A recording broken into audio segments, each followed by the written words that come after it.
Stand by to launch FanStream Sports. 3, 2, 1. Let's start. Hello, sports fans. Welcome to FanStream Sports. Nothing but pure sports. This is the JP Show. JP, it is so good to hear you back on the air. Stand by. Now, here's JP. All right, good morning and welcome to the best 2 hours of Tampa Bay sports talk you'll ever find. It's the JP Peterson Show with the great IndyCar Tim in our Dallas affiliate, standing by to add comedy relief and interesting tidbits and all kinds of fun stuff. Is that all I'm good for? Wait. And I said all kinds of good stuff. All right. I mean, I'm not disagreeing. Interesting analysis. Spot on X's and O's. He's your man. Jaeger shots. You don't know what's coming. I need a Jaeger Yes. shot. Good morning to all you Peter Mazzini Jaeger shot. I think I do too. I'm just going to be cranking my monster here today. There you go. Thank you, Mike Santamassa, by the way, who just called me in the beginning of the show. Appreciate it. Dropping it off, baby. Look, I got my little monster fridge right back here. He brought me. Isn't that sweet? That's awesome. Sweet. I mean, it ain't Red Bull, but I guess it'll do.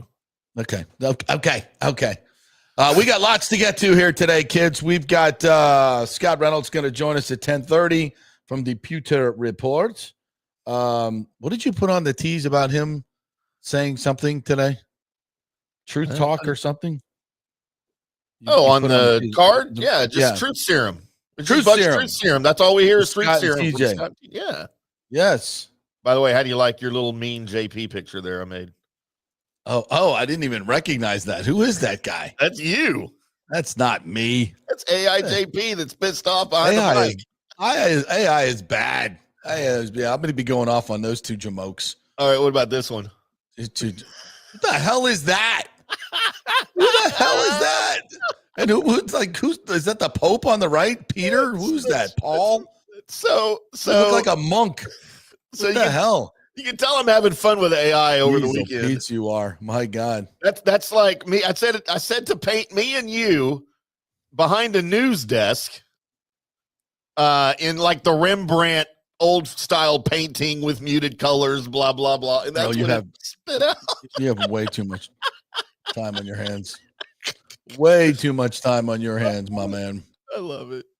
All right, so we're going to talk some Buccaneers, Bucs injuries, which we got some good news yesterday, I think, for the most part, and maybe a little bit of bad news, but the Bucs are getting healthier. May have Mike Evans back this week.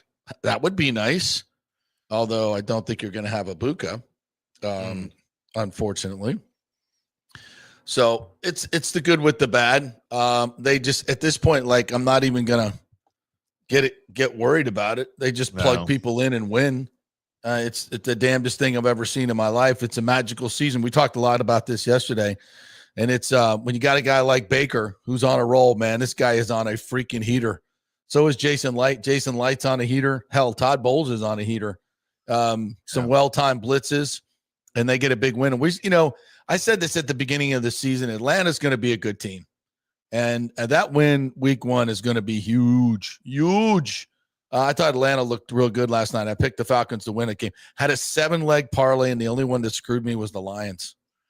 I have $20 to win 800 bones, and the Lions screwed me. Man, who saw that went coming? 7 for 7. Had the Falcons last night. Just because the Bills are a little beat up. We'll see them in a couple weeks too. They're a little beat up, and Atlanta's good. Bijan Robinson, talk about MVP. Yeah. I think Baker's biggest competition right now for MVP is Bijan Robinson. How about the NFC South? Suddenly the Falcons are 3-2. The Panthers are a plucky 3-3. They don't lose at home. The Saints are actually not horrible. They're in most games. They're and Spencer Rattler's getting better. I'm not going to make this out, to be the AL East in the glory days, but these other teams, and there's lots of games left in this division, and they're not going to be easy.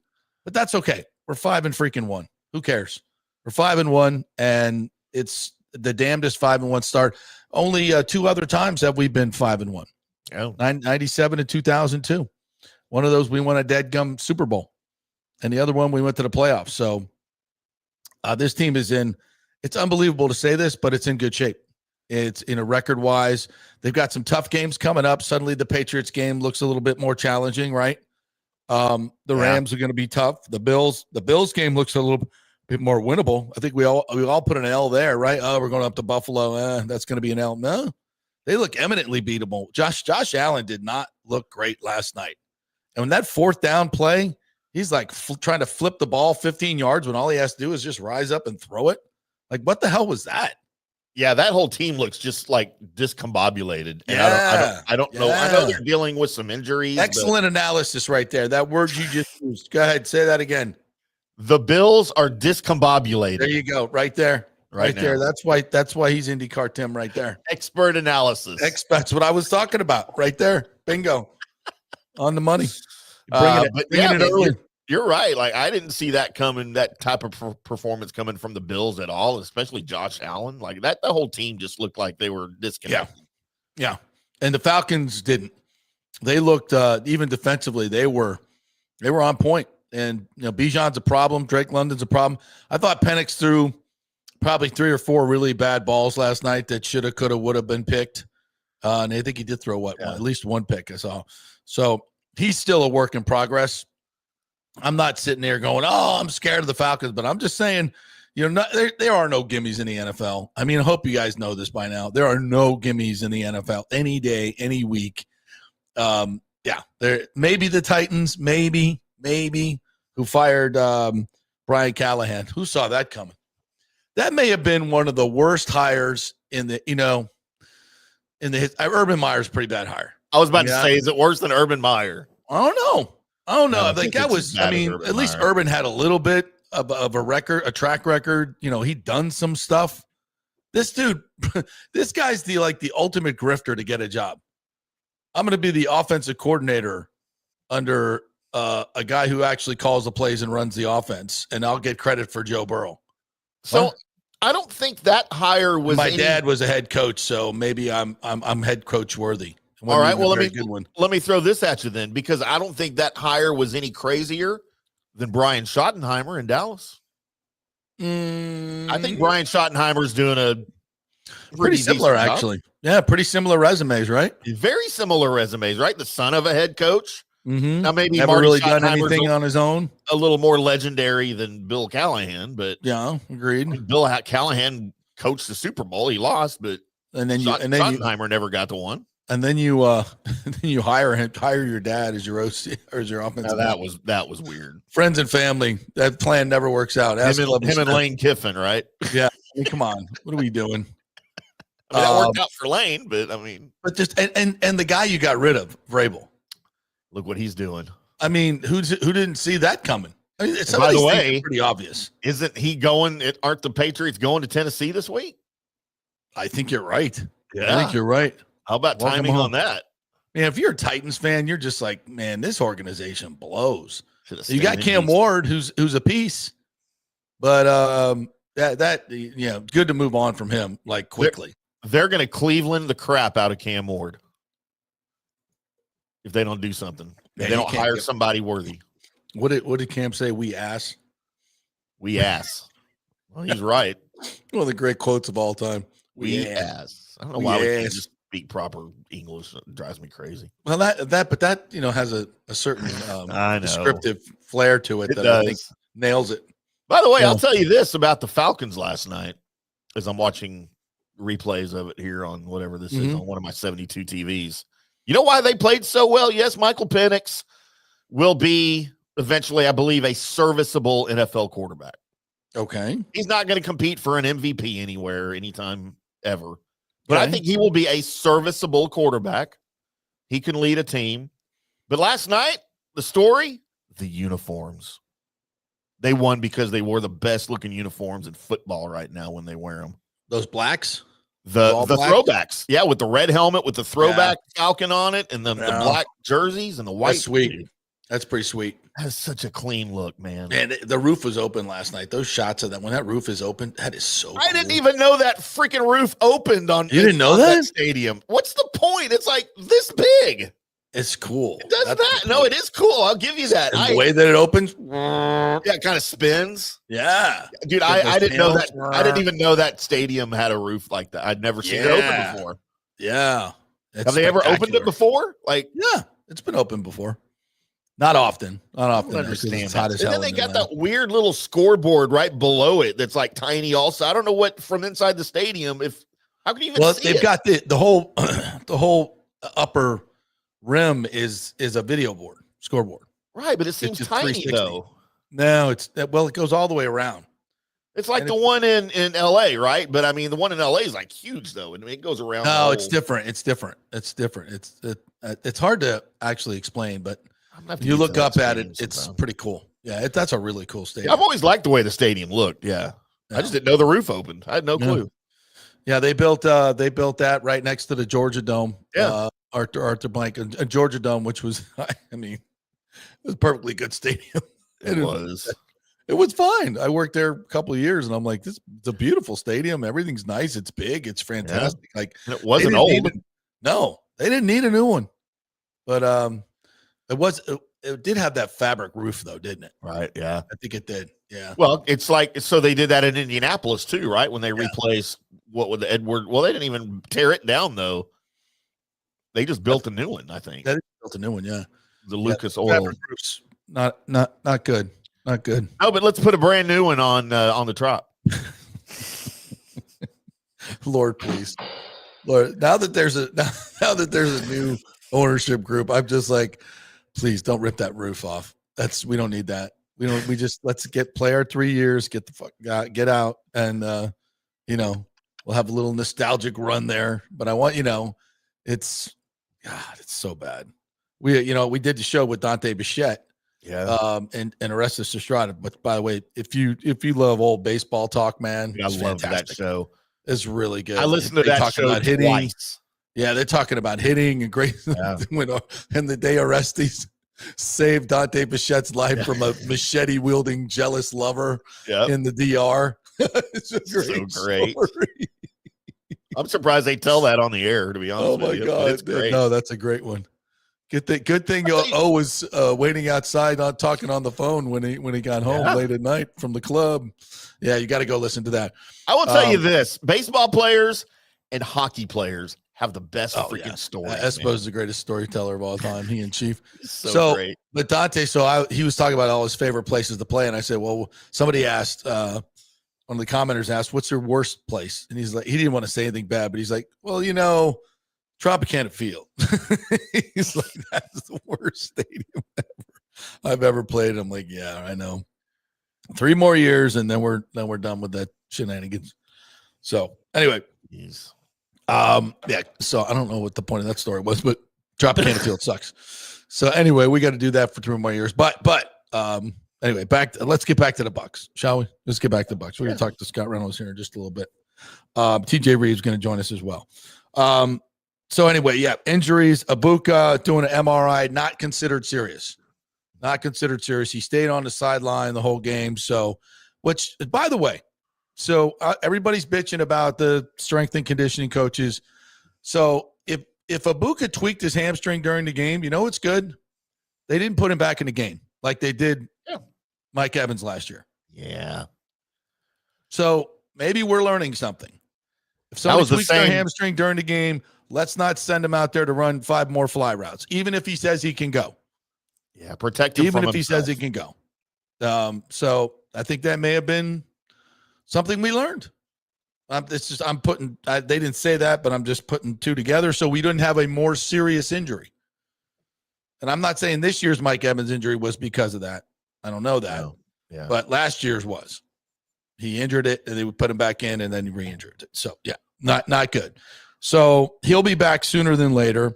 Godwin is not going to play. This fibula injury has me worried. Has me very worried. Bowles was very dismissive yesterday. Like, no, he's not going to practice. He's not going to play. Oof. Bucky Irving probably not going to play this week. But thank God for Rachaad White. Hey, kudos to Rachaad White the entire time. So I was watching that game at one of the local bars, with a bunch of guys that obviously they don't know much about the Bucs except for Baker. Right. And Ibuka a little bit, and we were watching that game. I was trying to educate everybody a little bit because there was a guy there that said he lived in Tampa Bay years ago and that he was the biggest Bucs fan, but he thought Bruce Arians was still the head coach. So I don't know the legitimacy of his Buck fandom. I never called him out. He was a little drunk. I just let him go and let him give his rant. But, dude, I was like, this is why you carry at least two running backs, because they thought, man, they've got a great running back core. I'm like, everybody, their number one running back is out. Like, neither one of these guys are their number one running back. Yeah. And that's exactly why. You have depth at wide receiver. Look at your depth at wide receiver now. It's being tested because everybody's hurt, but you got to have it. And now with Bucky being out multiple games, that's why you didn't trade Rachaad White. That's why you still have Sean Tucker. Right. And you saw the results of it on Sunday, man. It was a great spectacle of what depth on the roster can do for you. And by the way, Even Cam Johnson was an undrafted free agent last year. Yeah. He came in and he really, he flashed in training camp. He flashed at training camp, and then he got injured. Now, 90% of teams with a undrafted free agent rookie wide receiver from a small school, he gets injured. It's like, all right, bye. But they saw something in him, and they kept him around. And they kept him around. They kept him part of the family. Yeah. I talked about this yesterday, and this is how this family that they talk about, this chemistry, this culture that they talk about manifests itself in winning games. Because sometimes that's a little bit of an elusive thing to kind of define, right? And I asked Grant Barton about this, and I know I'm repeating myself from yesterday. For those of you who didn't hear it, but like you, Tim. I wasn't here. It's these guys are part of the family. They're not just like a forgotten part. They're all in the, and it's not like, yeah, of course they're all in the meeting rooms and other places, but I've just seen teams that just delineate between starters and backups, and they're just starters are the guys, and then there's kind of another team. That's not the way this team works. Everybody is always as important as the number one guy.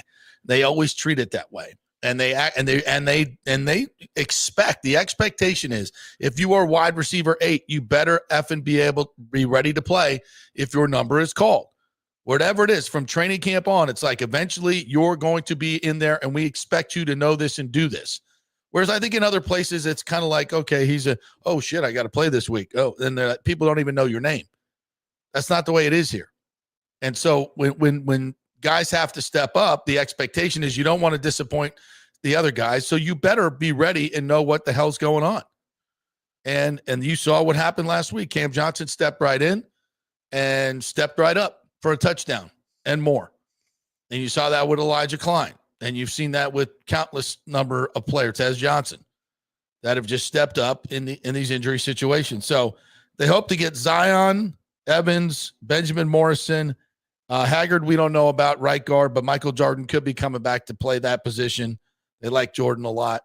So they're getting better. Now, also, Brian Branch for the Lions is out for this game, suspended for an altercation following their game this week.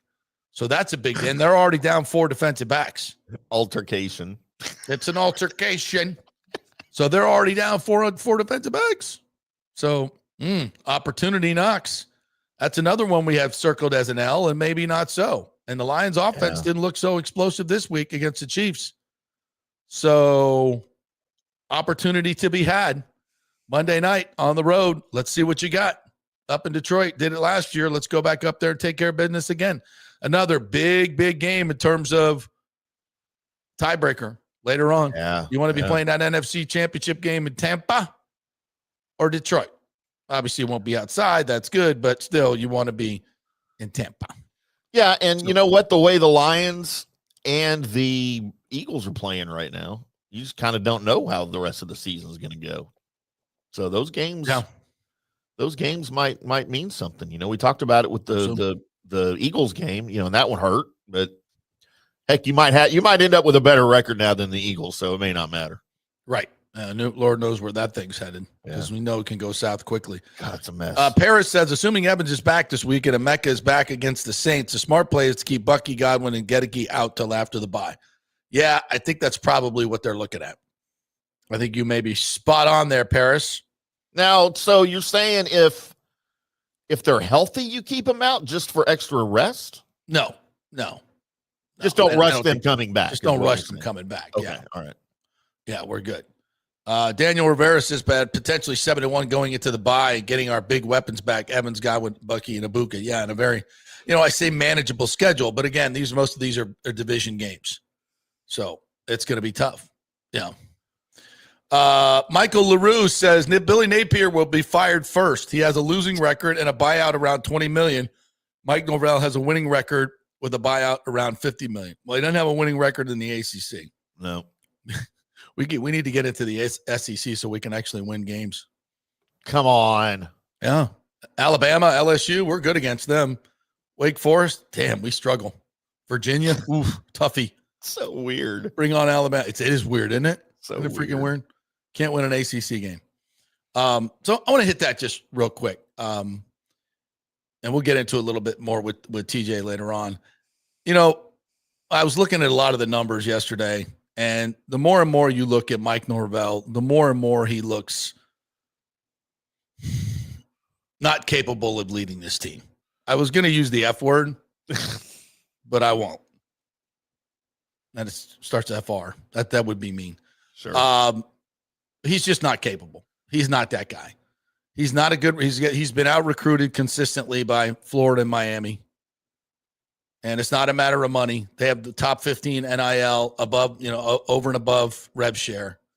The guys that they've recruited, the wins that they've gotten, they've had to overpay for in the NIL market. So something is not authentic. And I go back to a couple of there was an incident early on in Mike's career during COVID where he said that he went out and visited or personally talked to every player. And a couple of players popped on Twitter and said, no, he sent out a mass message. And I was like, ooh, I didn't like that. That was kind of a red flag to me. I was like, ooh. I mean, I know it's kind of nitpicky, but for some of your players to even come out and say, hey, wait. That was like, I don't know. So, and I've talked to so many people. I don't know Mike. I've never had a conversation with him. So I can't give you my spidey sense on what he's all about. But the results are just, they are what they are. And the fact is he's not been able to recruit a quarterback, cannot identify a good quarterback with, I don't know why they can't do it, but he can't. Every guy that he's brought in and recruited has not done anything at Florida State. Jordan Travis wasn't one of his guys, by the way. Yeah. And he didn't develop Jordan Travis. Let's just say that right now. Jordan, and you go back and look at what Jordan did, and it was all smoke and mirrors with the horrible offensive line. He made that team. He made that team with the leadership and his playmaking ability. And there was a lot of good talent on that 13-0 team. Obviously, there was a lot of talent that they got in the portal, guys they didn't develop, by the way. Most every good player, the Jared Verse and all the most every good player they've gotten in the portal and been developed other places. So he can't recruit. He doesn't develop players. Teams don't get better as the season goes on. I mean, what is he doing well? He's a terrible game coach. I mean, and I went back and was watching some of the game. I was a little distracted when I watched it live. And it go back to this fake punt that was a disaster. And luckily they called a delay of game, or it would have been a bigger disaster. They would have been shut down, loss, short field, tight game. He coaches like he's still at Memphis, like he doesn't have better players, trick plays and all this other bullshit going forward on 4th and 8 against Miami. That tells you he doesn't trust his players. He doesn't trust his players. And they don't, and frankly, I don't think they trust him. And listen, I want to be supportive of the program because I don't know if firing him right now is going to make that big a difference. And this is the conundrum that FSU is in. Who do you get? Who's next? If you were lucky enough, James Franklin. If you were lucky enough to hire James Franklin, who actually has built something at Penn State and put tons of NFL players and can recruit, if you were lucky enough, if he wanted the job, you're going to have to pay him through the nose while you're paying Mike Norvell $15 million a year to not coach. And that's if you can get James Franklin. All right, so you're going to go for an up-and-comer I won't say the name because I have vowed not to out of respect to my USF folks. You did. But everybody, but even that, who's getting excited? It's like it's 90% of FSU fans will go, who? No disrespect at all. And you just went that route with Mike. Let's go find the best group of 5 guy and move him over. It's not a terrible strategy, but it guarantees you nothing. And this is not a shot at the man who won't be mentioned, who's doing a hell of a job and doesn't need to be bothered. But you just don't know, like we didn't know about Mike. Listen, first of all, I've said this many, many times. It's an unbelievable skill set to be a very successful college coach. It is. There are very few people on this planet. It's like being an NFL quarterback. There are very few people on this planet that are equipped to be a great college football coach because there's so many things you have to be, and you got to be great at all of them. You got to be a relationship builder. You got to be great with X's and O's. You got to be a great game manager. You got to be an unbelievable recruiter. You got to be able to kiss ass on 17, 18-year-olds on a daily basis to keep them there. You got to be able to kiss ass for boosters, idiot academics at people at your school that you have to deal with. I mean, I can't even imagine what kind of skill set you have to be. So finding these people, finding Curt Cignetti is not easy. I mean, you could Google him, but it's not easy. Google me. And we'll get into a little bit more with TJ, but it's a conundrum. So there is one caveat here very quickly before we go to break. And I don't know if you and Nick talked about this yesterday, but it's that weird little clause that's in James Franklin's contract. Did y'all talk about this? No. About he is required to look for a new coaching job? Did y'all discuss this yesterday? We did not. There's a clause in James Franklin's contract. So that would offset the buyout? Where he is required to look for another job in coaching or broadcasting. And this is per a copy of his contract that was obtained by Front Office Sports. We were talking about this yesterday. And if his new job pays him less than the $8 million annually he's owed through 2031, Penn State only has to cover the difference. So they may not have to pay the $49 million buyout.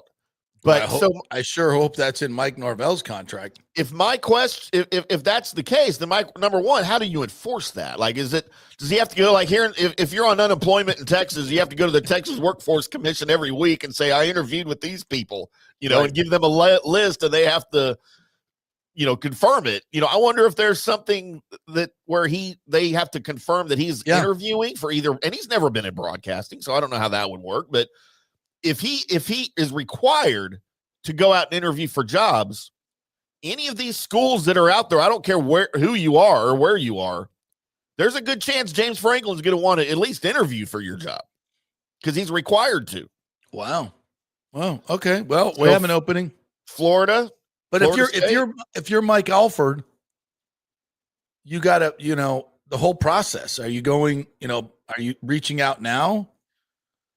To find people? I don't know. Before you make a move, I mean, you have to. You have to know who you're hiring. Right. You have to have that guy in place before you let your current coach go. That you have to. Whether that guy is on staff, might be a guy on staff, right? It could be a coordinator that's going to be elevated, at least temporarily, an interim or whatever. But you got to know that. Mm-hmm. Yeah. So, yeah. I don't know, something to think about, though. And he said, in his kind of goodbye tweet was like, it's a great run, moving on to bigger, better things. He'll coach again. It might be a good marriage at Florida State. Honestly, I don't know. I haven't looked at all the candidates out there. And I think Cignetti's going to Penn State. I don't want Matt Rule. No, thank you. But, it's like, who's out there? Who's out there and what's better? But I know this, Mike's, you can't keep him. You can't keep him around. He just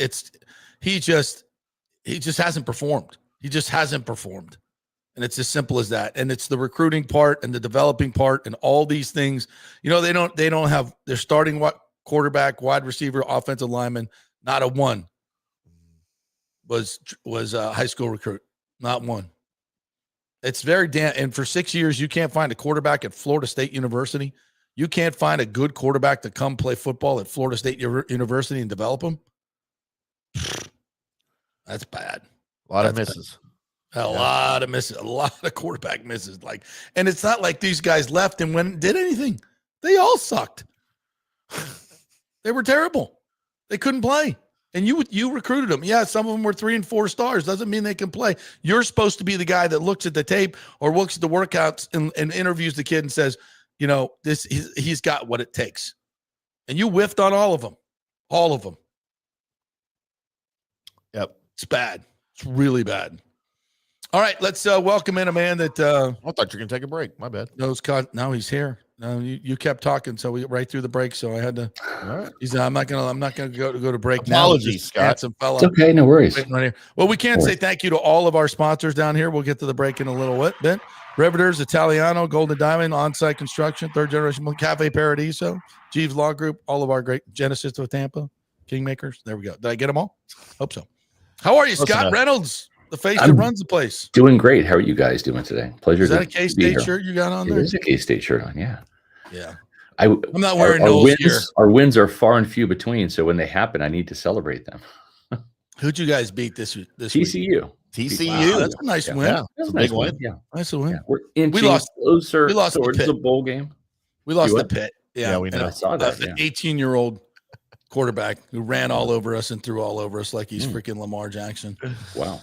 Yeah. Maybe I remember back in the day when Mickey Andrews was the defensive coordinator. If he played a freshman quarterback, he'd be eating him alive. The first 3 plays, he didn't care if they got a flag or not. And I don't say this it's like you got to set the tone. We're gonna hit them to the echo with a whistle. Right. Yeah, you send Renard Wilson up that kid's ass and make sure he knows he's in Doak Campbell Stadium. I remember those days. Yeah. You make sure he knows. Yeah, I mean, it's just and he ain't gonna be running around. We didn't even throw an inside fastball at the kid all day. Yeah, and when we did get a free runner, he ran in like a chicken with his head cut off and ran right by him. It's so depressing. It's depressing, Scott. Can you not tell? I feel you. My football. It's October. Knows. My football team is not at 500 yet. So yeah. All right. Scott I know a team that's 5-1. That's doing really well though. Yeah, doing really, really well. Yeah. I had a little monologue yesterday about Baker and just what's going on, and everybody's talking about it now. But I'll just give you the floor. This is if you and I have the perspective of lots of years of watching some really bad quarterback play and some good quarterback play. Yeah, no doubt. But this run that he's on 3+ or 2.5 plus, was it 3+ years? No, 2.5. 2.5 years. 2+ years. I don't think even with Brady here, I didn't see anything like this. Those runs, and that's not the first 3rd and 14 he's converted, by the way, where he runs over 3 guys on the last. These are otherworldly. They're folk hero stuff, and we're living it and watching it, and is it fucking fun. It is, and it's not even when he has the ball. Like, you remember the Giants game last year where he hands off to Bucky Irving, and Bucky's like going all the way like making guys miss, and Baker's like sprinting 40 yards down the field to throw blocks. I mean, he is so fun to watch, and I told him this last year. I forget what game it was after, but I just said, I covered the Brady years here, and when Brad Johnson won a Super Bowl here too, I'm like, you're the most fun quarterback I've ever covered. I was like, thanks, man. It's just without question. Truth. Yeah, and it's not, to your point, it's not just the on the field; it's the spawing with the Seattle fan that becomes legendary. It's the stuff he says on the sidelines when he's mic'd up. I mean, and the word is authentic. It is. This is who he is, and they said the Bucs just let me be me. Yep, and I love that. You know what? It's like the fan base here in Tampa, and I've got 30 years of experience in this market, has always gravitated towards the boisterous loudmouth. And the reason why is because the origin of this franchise, this team was the doormat, right? Outside of 1979, right? I mean, they came in the league, they couldn't win a game for almost 2 years, right? And then they had their little trip to almost the top of the mountain, and they fell back down. and there was like over a decade of darkness, dozen years of darkness, right? Mhm. And the Buccaneers were the butt of the jokes. They were they were the nerd in school. They got picked on. Yep. Johnny Carson, would back in the day would make fun of them in national TV, right? They were the Buccaneers. And then this guy named Warren Sapp comes along, and it wasn't just Warren. You had Hardy Nickerson, you had Derek Brooks, and all this. But he was the mouth of the South here, and he said, no, like we're not going to be the Buccaneers anymore. We're going to be the Buccaneers. And he willed this team to become better, to become playoff caliber, to eventually become a champion. And then you had another mouth of the South come on board, John Gruden. Yeah, it was a hothead. I mean, this fan base loved it. Some John Gruden, right? Just he got a little Ric Flair in him, no doubt that he did, right? And he was a showman. And again, it's like this is a fan base that in some ways is still a little fragile. Yeah, because it's been beaten up. Because remember, after Gruden left, you had another decade of darkness, right? Yeah. So it's not been all roses down here in Tampa. There have been some years where it's been akin to Cleveland, right? The 2-14 debacle that was Lovie Smith in his first year, God. Don't get me started on him. But then you had Bruce Arians come. And again, that loud, boisterous guy, everybody loved BA, badass Bruce, and just, doing Crown Royal shots after the game in the parking lot. Even if we lose, we booze. That's right. Absolutely. Win or lose, we booze. And, cussing during press conferences and stuff. So it's like, I look at this, right. And Todd Bowles, he's a lot closer to Tony Dungy than he is John Gruden or Bruce Arians. But Baker Mayfield has kind of filled that void a little bit since Bruce Arians retired. And he's kind of been that guy that has been that rallying point for this fan base. And it's been so much fun to watch because he is their champion. He is the fighter that will fight the fight for this fan base. And I've said it before, it's become a staple out of my mouth when I say it. He is the engine of this offense. He is the heartbeat of this team.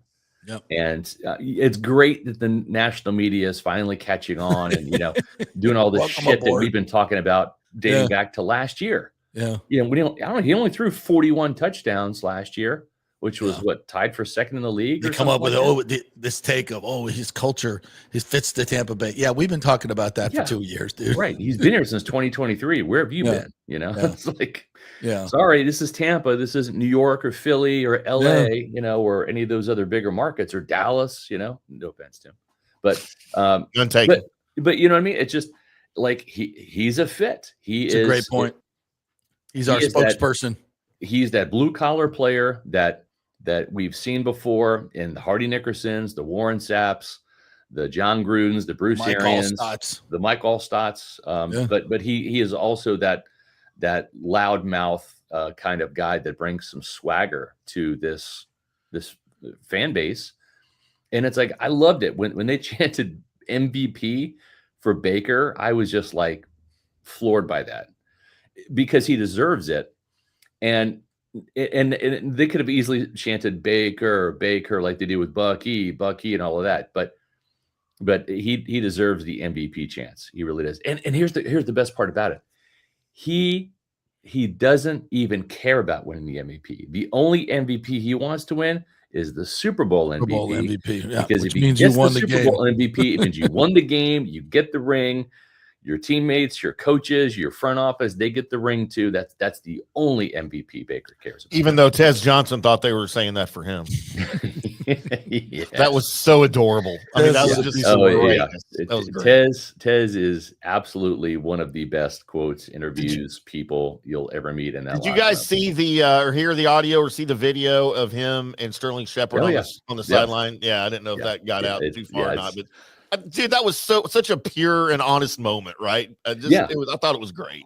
And the thing is like Sterling Shepard is just he is a ball of energy. He is one of those fire starters that you want and need on your team, whether they're a starter or not. You just need those energy guys, right? Because you've heard about the dog days of training camp. Well, the dog days of football season are approaching. Like November is the dog days. It's you come to work, you're not going to be anywhere close to 100%. Your body has just been beaten and worn down. Yeah. If you're just coming off the bye week, guess what? You've got like 2 to 3 more months of football uninterrupted. You got to deal with, right? Yeah. It's a mental kind of grind. It's a long season. And when you have a guy like Sterling Shepard be that energetic guy, that pulse every day, like that's invaluable. He's a glue guy. And I'll tell you what, the next guy that's going to replace him in that role is Tez Johnson. Yeah. I mean, this is like big brother and little brother, and their lockers are right next to each other. I don't know if that was by design or happenstance, but credit Todd Bowles for constructing not just the roster, but the locker room, because Sterling Shepard is a tremendous lead by example type of guy for Tez, and their personalities are so they're like kin, they're like family. They really are, and they have the same kind of personality. So it's such a great role model to have. I mean, you can say what you want about Mike and Chris; they're great role models too. Yeah. But for the personality that Tez is, no, you got to have that. You have to have that, and his role on this team will not just be wide receiver 2, wide receiver 3, whatever it will be down the road once Mike and Chris and Sterling are gone. But it will also be to be that fire starter on this team. Yeah, I like it. Hey, let's talk about the Bucs defense for a second. Michael LaRue brings this up. He says, from Greg Allman, the Bucs red zone defense ranks touchdowns allowed. 2023, they were 3rd. Yep. 2024, they were 14th. This year, they're 28th in red zone touchdowns allowed. Yeah. I saw a lot of good things from the defense last week. 6 sacks among them. Vita Vea caused most of them, for being honest. I don't know. The one other guys may have gotten them, but Vita caused almost every one of them. No so that was good. And then you saw the takeaways were great, except on 4th and 6. Knock it down, Jamel. Yeah. Knock it down. You chose to catch that one of all of them. But anyway, fine, whatever. It's a turnover. And they even got a strip sack that or 2 strip sacks and probably should have been their ball. So we saw some good things, but again, they had troubles getting stops. They really did against the beat up 49ers team. I don't know where to go with this defense. Well, I mean, they give up 19 points. Let's start there, right? So and you hold a team under 19 points in this day and age when scoring is up, that's fine, especially when your offense now, Josh Grizzard, props to you, is elevated to 6th in the league, I believe, 27.5 points per game. That's almost Liam Cohen-esque. Liam was dialing in the 30s last year. And we've seen now this offense put together 2 back-to-back performances where they've scored 30 points or more. Should have had 33, if not for the miss for Chase McLaughlin. But to your point about the defense, I look at there's always something to work on, right? You're not going to check all the boxes. There's going to be some type of we fixed this, we fixed that, but we got to make some inroads here and there. I looked at the pressure is moving in the right direction, right? 6 sacks. They have 101 pressures now, which before last night was 3rd in the league. They're 2nd in pressure rate at 43.2%. They're 6th in sacks, tied for 6th in sacks with 16. Again, this is before last night's games. And 13th in sack rate. So they're playing better in a lot of different areas. Red zone is one they have to work on for sure.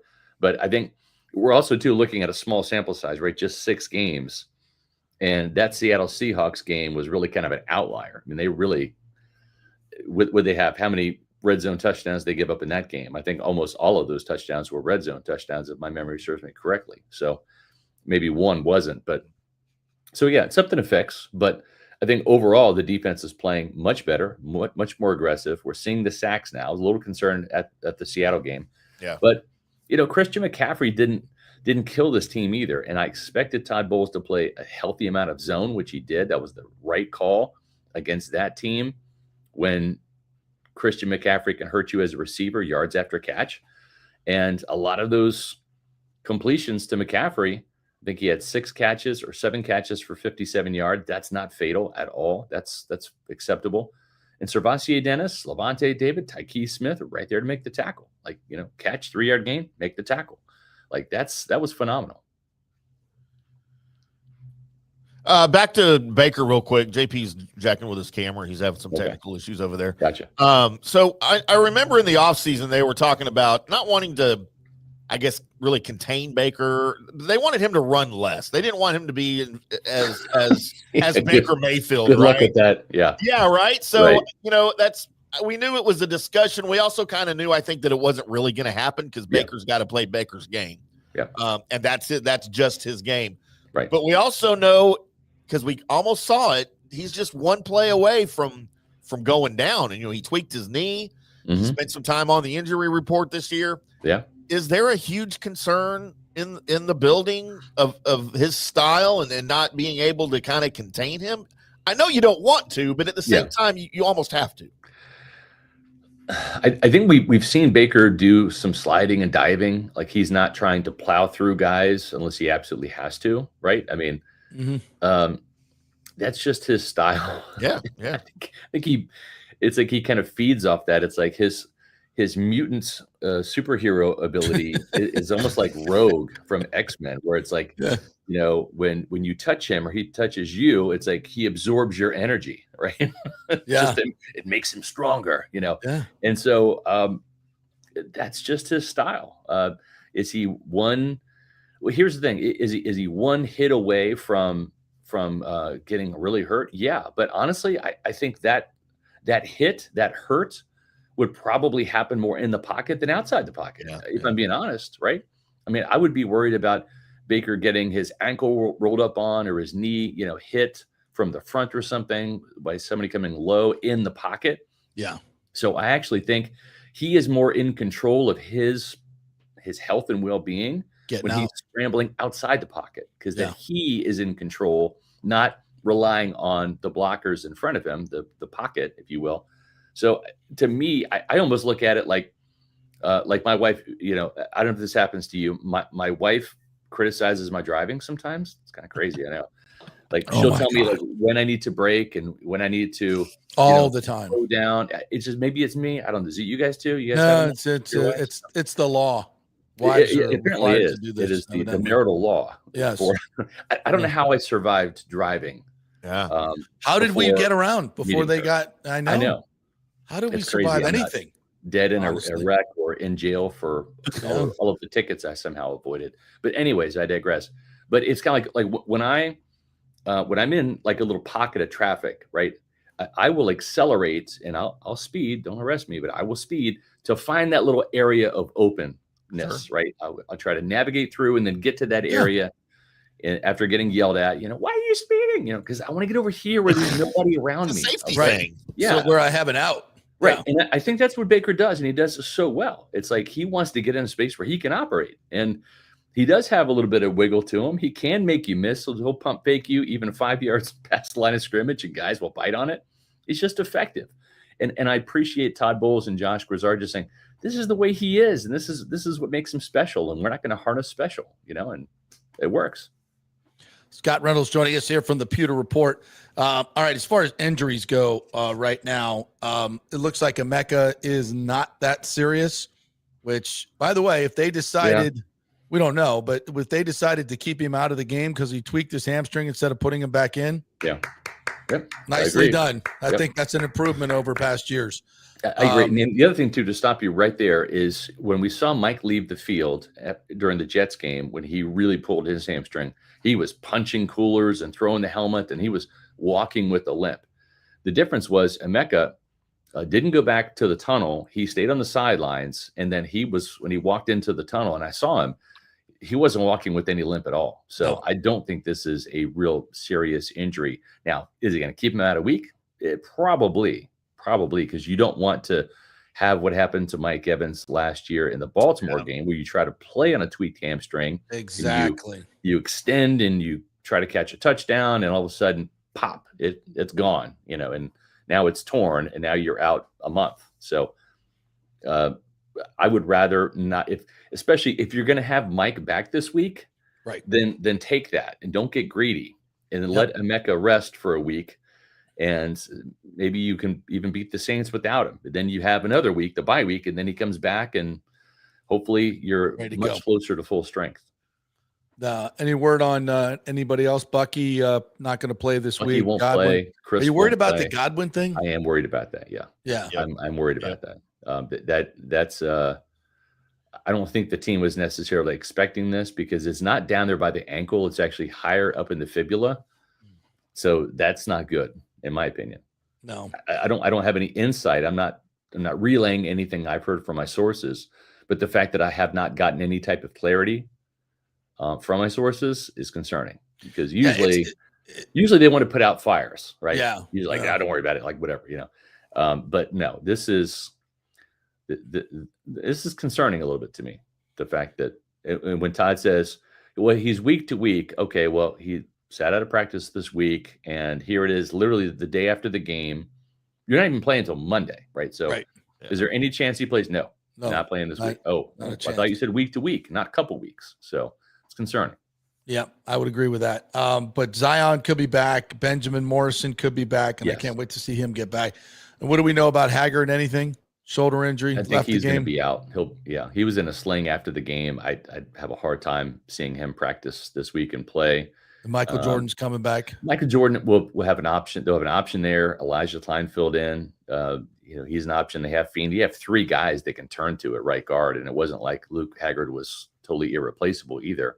So it's better to have that many options than just one. So we'll see. We'll see how practice goes. I'm sure they're going to try all those guys in there and kind of give them a look-see and see which one looks the best. Well, as creative as they've been on the offensive line this year, we probably shouldn't worry too much. I'm not. As long as Kevin Carberry is employed by this team, the offensive line is one of the least positions I'm concerned about.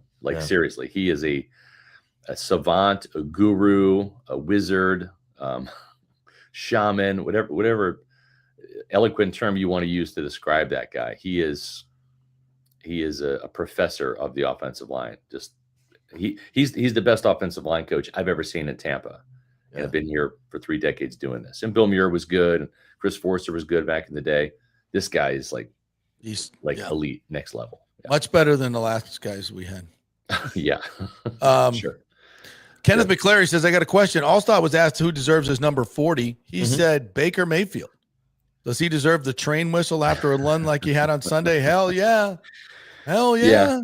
Yeah. I mean, I remember the train whistle days. Those were fun. Those are the best. That was that could get the crowd going. Yeah. That was really cool. Yeah. I mean, Baker's fun to watch. I just say the MVP chant that just keep that up, folks. That's the thing, man. Baker is willing this team to win, just like he wills this team to get first downs and touchdowns and all this. You can will him to the MVP award because as much as the national media is late to the party and they're coming on right now, trust me, if there is some other player who bursts on the scene, they were trying to state the case for Puka Nacua. Why? Because I don't know. They play in LA, These, I'm telling you, NFL Network, ESPN, these major market entities, that these channels, these social media channels, etc., they're going to want the big media guys, right? Saquon Barkley in Philadelphia, all that stuff. So luckily, his biggest competition may be Bijan Robinson in Atlanta. That's true. Yeah, exactly. But again, I mean, Atlanta, so which is good. Well, I don't want to call Atlanta a major market, not much more than us. But I'm just saying, keep up the MVP chants, and that will resonate. The more that's on social media, it's kind of like in sales. If you go in assuming the close, right? ABC always be closing. You have a much better chance of closing it than you don't. So assume the MVP for Baker Mayfield, speak it into existence, shout it into existence, and it's going to greatly increase the chance that it happens. Well, and the team will be campaigning on their social media channels and everything. They're real good about stuff like that. For sure. It's got that going for them too. Yeah. So there's been a lot of chat, and I'll get you out on this. A lot of chat about maybe adding a pass rusher, Max Crosby, Trey Hendrickson. There's guys that are out there, that might be 1 year guys. Especially, I think Hendrickson got hurt though, didn't he? Week? I think he's like day to day or week to week or something. Yeah. So it's not something that the Bucs have done a lot, right? But there may be an opportunity here, and also you don't want to see him go into another NFC contender. We've already saw that with Micah Parsons to Green Bay. Yeah. Where do you think Jason Light's head is at right now? And when you factor in the fact that he's drafted so well over the last 3 years, if it was ever a time that you might part with a second or a third, and I know he wouldn't, this might be it because you've drafted so well. Thoughts? I mean, a second or a third, you could maybe make the case for it. Just let's set the level of expectations here. Please understand, the most amount of compensation Jason Light has ever given for any player ever in his tenure is the 3rd round pick for Jason Pierre-Paul, where he fleeced, I think it was David Gettleman, the former Giants general manager. And that was in the offseason. It wasn't like at the trade deadline. The only in-season player he's acquired was Steve McLendon from the Jets, and that was like a swap of 6 and 7 picks in like future years. It wasn't even like in 2020. So he doesn't make a lot of in-season trades. He's made one, I believe, since 2014, since he took over. So don't go into this expecting that there's going to be. What I will say, and I've said, and I'll continue to say, is he is more inclined to possibly make a trade, as he did in 2020, if this team keeps winning. Remember last year, this team didn't have Mike and Chris. Chris was out for the year. Mike was going to be out for, I don't know, 3, 4, 5 weeks. We didn't know.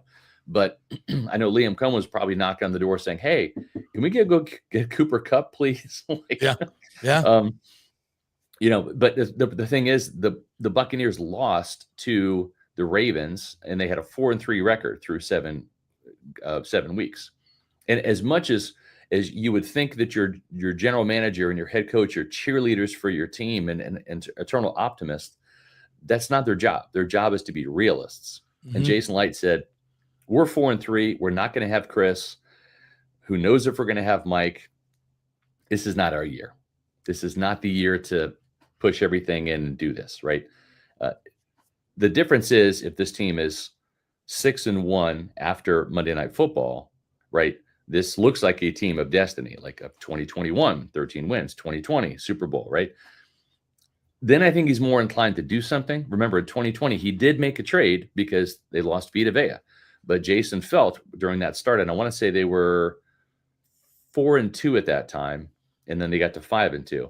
So if the Bucs keep winning these next 2 games, he'll be more inclined to do something. The trade deadline, I believe, falls during the Bucs bye week. But at the same time, we're all saying maybe a pass rusher right now. What if this team keeps getting sacks by the handful? And what if there's injuries at other positions? He might have to address another position, right? Like what happens if Cade Otton breaks his leg and Payne Durham has a shoulder injury? Now you're down to Devin Culp. You don't think he's going to be on the phone with the Ravens for Mark Andrews? All of a sudden, the priorities shift. So Todd Bowles accurately says that this is a week-to-week business. Absolutely. And we don't have a crystal ball. We don't know who's going to get hurt on Monday night. We don't know who's going to get hurt in New Orleans. And injuries are going to play a huge factor. And then when it comes to any type of trade, it's who's available and what's the compensation and how many other players are in demand for that guy. Don't expect him to do a blockbuster deal for a Trey Hendrickson, a Max Crosby. That is not his MO. He does not have a track record of doing anything big time, hardly at all in season. If he does, it's going to be a day 3 swap or something for somebody you might not have even heard of. But we'll see how this thing plays out. The reason why no moves have been made yet is because he has 2 more weeks. And you see a lot of these deals come down to the deadline. And you're 5-1. Yeah. 5-1, right? Yeah. If they lose the next 2, they're 5-3, and all of a sudden it's like, all right, well, why is this team 5-3? And is the ship starting to sink? What's happening here? If they're 7-1, it might be a situation where it's like, hey, let's put some more fuel on the fire and see what happens. Yeah. Week to week, it changes. All right, Scotty, tell everybody how they can get your great content at Pewter Report. Appreciate it. Our YouTube channel is growing thanks to you guys. Appreciate it very much. We've had a slew of subscribers. Yeah. And we're up to 21,400 on the way to 22,000 right now. So thank you very much for that. We have podcasts Mondays. And you don't buy your subscribers like many other, by the way. No. They're actual Monday, Wednesday, and Thursdays. We have our podcast at 4:00. and that's Pewter Report TV. Also streams live on our X and Facebook channel, which is at Pewter Report.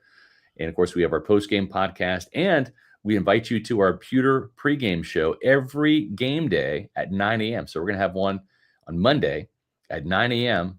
Bucs Lions. That means you get to either skip work or, like take an early break, or run out to your car and listen to it, or put the headphones in, pretend like you're working and you're listening to us. So, and also visit pewterreport.com. Lots of great content up there as well. Why did James just put up Cade with a broken leg? Depressing. Well, I'm not speaking that into existence. That was just an example. I'm just trying to. You said. I'm like, yeah. Did something happen that we know? No, I'm just like, as an example, like what would happen if all of a sudden you got 3 tight ends in your roster and 2 of them get hurt? Then all of a sudden. By the way, commenters, if we talk about things like that, it's not like they're going to happen. We can't speak things into existence. It's just called conversation. Trust me, but my bank account reflects the fact that I cannot speak things into existence. Superstitious I speak people to my bank account a lot, saying, "More money, please. More money, please. Yeah, more money, please," and it doesn't happen. I'm manifesting it. What the hell's going on here? Right. Yeah. All right, Scotty. Thanks, buddy. Appreciate it. Appreciate it, guys. Thank you. See you. The great Scott Reynolds, right there. The deal with something here in the chats. Yes. Someone's in trouble. Yes, someone is in trouble. Mr. Molinari. Brian Molinari. You're new in here, aren't you? We don't call people morons here unless you really, really deserve it. Who's he talking to? I think he's talking to us. They have 6 receivers. How many are they supposed to have? And then he gets a little more. Sounds like a Falcons fan. Yaya has 3 sacks in 6 games and 1 negated because of a penalty. That would be 4 in 6 games. At that pace, he would have 12. Is this not good year as a pass rusher? Penalties, blah, blah, blah, blah, blah, blah, blah. Nobody's saying he sucks, but the production has not been there. And 2 of the sacks he had this past week were courtesy of Vita Vea. So listen, I'm not saying Yaya is bad. He ain't Trey Hendrickson. Okay. That's the point. Well, nobody is, though. There's one. There's one Trey Hendrickson. There's one Micah Parsons. There's one TJ Watt. And if you can get them and you can fit them in the salary cap, and it's something that Jason likes, it's called conversation, bro. And we're having a conversation, and we don't need people coming in here calling people morons. What else does he say? Did something else rude down here? You be part of the discussion. Clearly, you have some interesting things to say. You bring some stats to the table. I like that. You're clearly a fan and you know what's going on. But we don't need what the fuck are you clowns watching? Brian, can you be a little bit more adult and be nice and be part of the discussion? Because we'd love to have you here, but not with that attitude. We don't need that. And by the way, did you not see Seattle where they scored 5 consecutive touchdowns? Did you not see the first half of the Eagles game where they did whatever they wanted? This defense is inconsistent, to say the very least. Yes, the second half was good, and they only gave up 19 points. Yes, that's not bad. But we don't just look at the final score and say, oh, this is what happened. We try to do a little bit more nuanced analysis than that. And we look for possible holes and discussion points. And it's not always a cut and dry answer for things. No. That's why we discuss it. We throw things out there. Do they always stick? No, but that's why we have conversations about it. What the fuck are you clowns watching? We're not in 8th grade, okay? We don't call each other names. Grow up. Yes. So grow up or get banned. Brian, we love to have you in here, but grow up or get banned. We don't deal with that nasty stuff unless you really deserve it. You come in here and then you're going to get it back. Yeah. There's been one guy that's been banned from this show. Don't make it 2. Yeah. Oh, by the way, he came back yesterday and he came in with some little thing that I couldn't throw him out. And the little 3 ellipses on in the chat where you hit it and you throw them out. Yeah. His particular, he figured out how to get in and didn't have that. So I couldn't throw him out. It was a glitch in the system. Yeah. I'll go back and look. Yeah.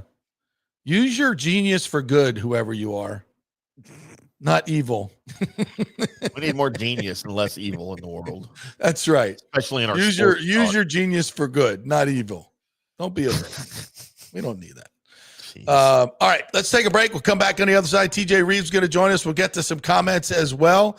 Got to get to the Lightning. Lightning get a dub yesterday, much better. During the day, a daytime dub. It scared the hell out of me at the end there. I don't know what the hell they were doing. Yeah. And can you win a face-off? We're brought to you by the Jeeves Law Group, JEEVESLawgroup.com. They are local, they are trusted, and they get results. Having a local law firm that knows the legal landscape here locally makes a big difference, folks. So if you're getting in an accident, call a great law firm here locally, the JeevesLawGroup.com, not attorney spokesman, offices Tampa and St. Pete. And the great folks at Genesis of Tampa, the Murphy Auto Group. We had a great event last weekend with the grand opening of Genesis of Tampa out there on Bears and Nebraska, right off of 275. Really, really cool dealership. Head on over there, see these great Genesis cars and SUVs. They are incredible technology, luxury. The value is through the freaking roof. So check it out at genesisoftampa.com. Back in 3, stay with us. Experience the art of driving at Genesis of Tampa, where luxury meets innovation and every detail is crafted for you. From the bold G70 to the refined GV80, Genesis delivers power, elegance, and technology years ahead of its time. Book service online, and our Genesis Experience Advisors will pick you up and drop off your vehicle. If available, you can enjoy a courtesy car while yours gets a complimentary interior vacuum plus a generous offer for your trade. Every new Genesis comes with the Miracle Advantage Plan, 10 years or 250,000 miles of powertrain warranty and 4 years of complimentary maintenance. Visit us at 801 East Bears Avenue or online at genesisoftampa.com. Genesis of Tampa, luxury redefined. Italiano Insurance would like to congratulate the Bucs on their 50th anniversary season. And you know what? We've been here for every season and then some, over 60 years in business. We've seen some smart coaches with great game plans, but if you don't have flood insurance or business insurance, that's a terrible game plan. That could ruin you financially. You don't want to take that L. So call 813-877-7799 and let their friendly agents quarterback your insurance and save you big money. Italiano also sponsors our FSU report every week, so go Noles. 813-877-7799 or go to italianoinsurance.com. JP here for Riveters, our new official sports bar and grill of the JP Peterson Show. And just like our show, no BS, no corporate chain feel, just amazing, authentic folks serving great comfort food in a casual atmosphere at unheard of prices. Riveters is located just south of Raymond James and Steinbrenner Field on Dale Mabry, walking distance to the park. So free parking, great place for pregame and postgame. Let's talk about fresh food. Nothing is frozen. Burgers, wings, prime rib, roasted fresh daily, never frozen. That makes a huge difference. The mahi, the salmon, also super fresh. All our sauces are original recipes made in-house. Our Warhawk chili and fully loaded potato soup is made fresh in-house. It's the best food anywhere, served by people who actually care. Riveters on Dale Mabry, just north of 275, just south of where the Bucs and Rays play. We'll see you there. Are you looking to renovate your home, rebuild after the hurricanes, or build your dream home from scratch? Well, let me tell you about my friend Jason Fawcett and On-Site Construction. They have over 1,450 satisfied clients, 25 years of experience, over 500 designs, and a talented team of over 40 construction professionals. They believe building something exceptional begins by truly focusing on all the details, even the smallest ones. We understand that construction can be a daunting process, and we're here to make it as smooth and stress-free as possible. Quality is non-negotiable at On-Site Construction. We use the finest materials, employ the most skilled tradespeople, and adhere to the highest industry standards to deliver a product we're proud of and that you're going to love. Our project management is meticulous with a focus on completing projects on time and on budget. Your happiness is our primary driver. So give us a call at 813-579-5789 or check out our incredible website at onsiteconstructionfl.com. Are you having legal issues with a business partner or other legal business issues? The attorneys at Walters, Levine, and DeGrave can help. Call 800-616-0384 for a free consultation. At Walters, Levine, and DeGrave, we've redefined what a law firm can be with top-tier attorneys, personal service, and 26 years of success. From business law to civil litigation, we deliver smart, client-focused solutions. Walters, Levine, and DeGrave recently won a $6.4 million jury verdict from a large real estate developer, and they can win for you too. Walters, Levine, and DeGrave. Let's solve it together. Not attorney spokesman. For a free consultation, call 800-616-0384 or go to walterslevine.com. Offices Tampa, Sarasota. Let's go. Right now, back to the show on FanStream Sports. Well, we lost JP. I'm back. Are you there? I'm back. What are you talking about? Here I am. I'm here. There he is. Can't get my one shot working. So whatever. We can work. It works like this, right? The audio's Yeah. good. Yeah. Let's go. Let's go. All right, welcome back to the JP Peterson Show, brought to you by the great folks at Riveters, the official sports bar and grill of the JP Peterson Show. You can head on over there to watch all the baseball action tonight. And, of course, on the weekends, it is the home of the Tampa Gator Club for all the Gator watching needs. Who do they have this week? I forget. But Billy Napier, I guess he's going to coach this week, but I don't know. So far. Moving forward. Yeah, I don't know. Mississippi State, by the way, JP. Oh, are they going to Starkville? Or are they coming to? Nope. It Gainesville. All right, boy, you lose 3:15 kick on the He's SEC. a little network. plucky. He's been a little plucky this year, but yeah, you don't want that one. Billy Napier, you don't want that one. FSU and Florida are in very, very similar spots right now, except Napier's buyout is $20 million and Norvell's is $63 million as it stands right now. And that's not something you don't have to write a check right now. You just pay him off for the length of the contract. And you may ask yourself, why the hell does Mike Norvell have a $63 million buyout? Well, because when they signed that contract, they were coming off a 13-0 season, and Alabama wanted Mike Norvell very badly. So in order to keep Alabama, Jimmy Sexton, his agent, who is also working with Kalen DeBoer and all the other candidates, he screwed over FSU and screwed over Alabama and everybody else, because that's the way he does business. And I would too. If you're allowed to do it, why not get huge buyouts for your coaches and your clients? But that needs to be addressed. That story sounds very similar, JP, to what we experienced in College Station. Yes, exactly. With the guy named Jimbo Fisher, who was under contract. He suddenly is the greatest thing ever here in Tampa or in Tallahassee. And then LSU fires Coach O, and everybody thinks they're going after Jimbo because Scott Woodward was the AD in LSU, he's the guy that hired Jimbo at A&M. So without even any interest from LSU, A&M just goes, hey, let's give you a 10-year contract extension so you don't go to LSU. Right. And then had to pay a $75 million buyout. Yeah, which is criminal. I mean, is there really talk of Jimbo Fisher back in the oh state of God, Florida? yes. All his ex-players are like, who won the championship with him, are like, he knows how to beat Miami. He knows how to, and he did with you guys. And it just, I don't know. Well, I do know. When you break that trust, and you stop coaching and stop recruiting, and go to Texas A&M because you already have a gazillion-dollar deal there, you can't come back. And yes, he was right about the indoor practice facility. He was right that the administration wasn't supporting. He was right about all that. I get that. But when you exit that way, you are persona non grata for me. You've shown who you are ethically and morally.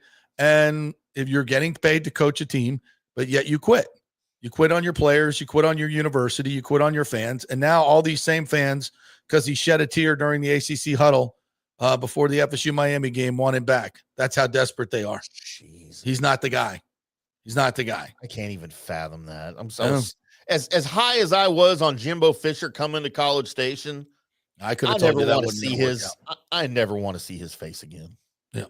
Well, let's welcome in a man whose face we always want to see, the great TJ Rives, Bucs sideline guy, who knows a thing or two about college football. And I wanted to bring you in on this conversation. Who gets fired first?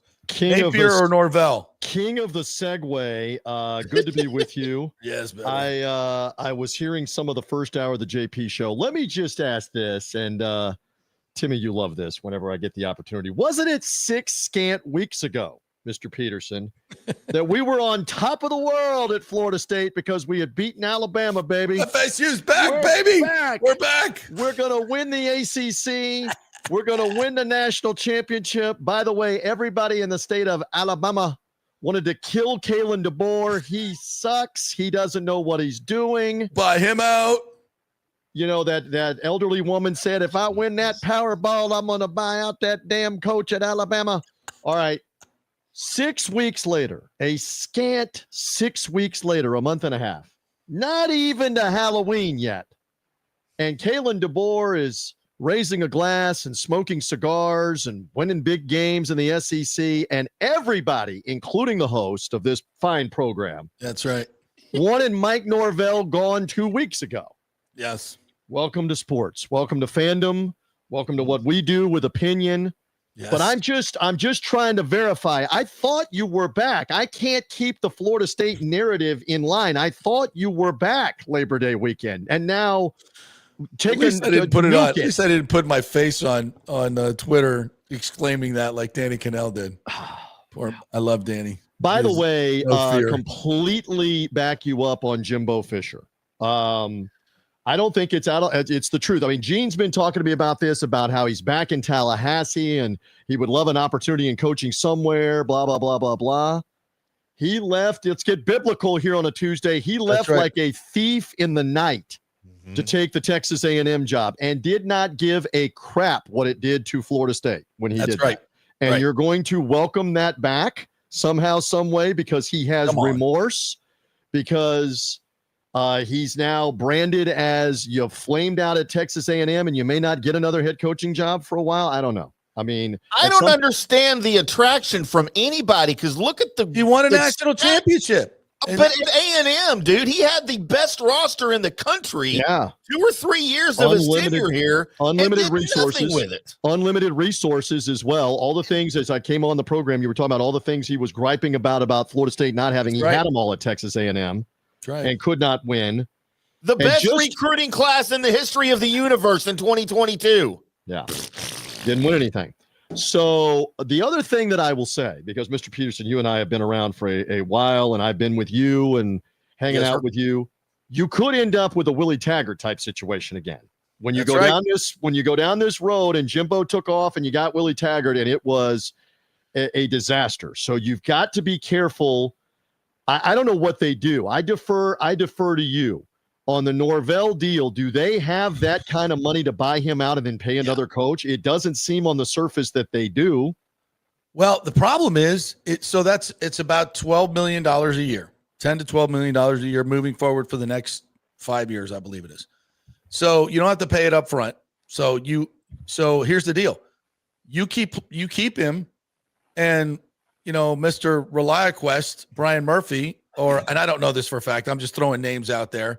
My old fraternity brother, Jim Owens, Mike Harrell, all these guys. You guys have no idea who these people are, but they are the blood money behind Florida State University. And they're donating more than $200 to the Seminole Booster Club every year. Just FYI. Yeah. Yes, they are. And people that are going to make the decision. And I don't even think I've done that. I paid all my parking tickets. That was a big enough donation to the university. So screw all of you. Thousands of dollars. No, it's just that's the reality of it. And if they say, you know what, I think I'll go take my millions elsewhere, then you're losing the money. So Mike, I mean, at this point, Mike is a dead man walking. He is. I think everybody gave him more deference maybe than most have. And it's at this point 6 years of evidence, and he's never recruited a quarterback worth of crap. None of these guys on offense are recruits. I heard you saying that earlier. That's amazing. You're saying for the clarification on the starting 11 this year on the offense, none of them are his high school recruits. No, most of the starters.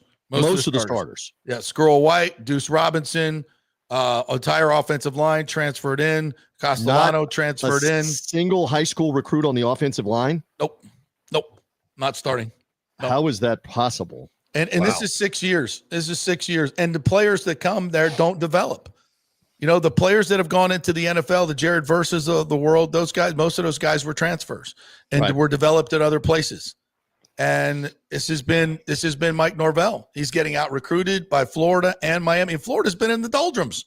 And I they're heard not winning you, anything, and they're still kicking our ass in recruiting. Right, and I heard you and Nick talking about that yesterday. It's like the opposite in Gainesville, where Billy Napier has done a tremendous job of stockpiling talent. Yes. He just can't coach his way out of a paper sack right now. He's terrible. So he can't do with the talent what Norvell did. And Norvell's a terrible game coach. Had. Yeah. You know, Norvell's a terrible game coach. And not only did the fourth and eighth decision against Miami. The only thing I can say to you, when he was here, he could X and O here, and I know you were talking earlier that it's different subset at Memphis with the money or whatever, but he was a heck of an X and O and developed the quarterbacks. He had a couple of quarterbacks at Memphis that could play. So I don't know what the solution is. Here's one more layer to this on the famed JP Peterson show. You're in competition right now with Penn State and Arkansas and Oklahoma State and UCLA and probably soon to be several others. I don't believe Bill Belichick and I don't believe anybody at North Carolina that that's not over with. I believe it is over with, it's a matter of when it's over with. So there's another opening. Does Kentucky come open, for example?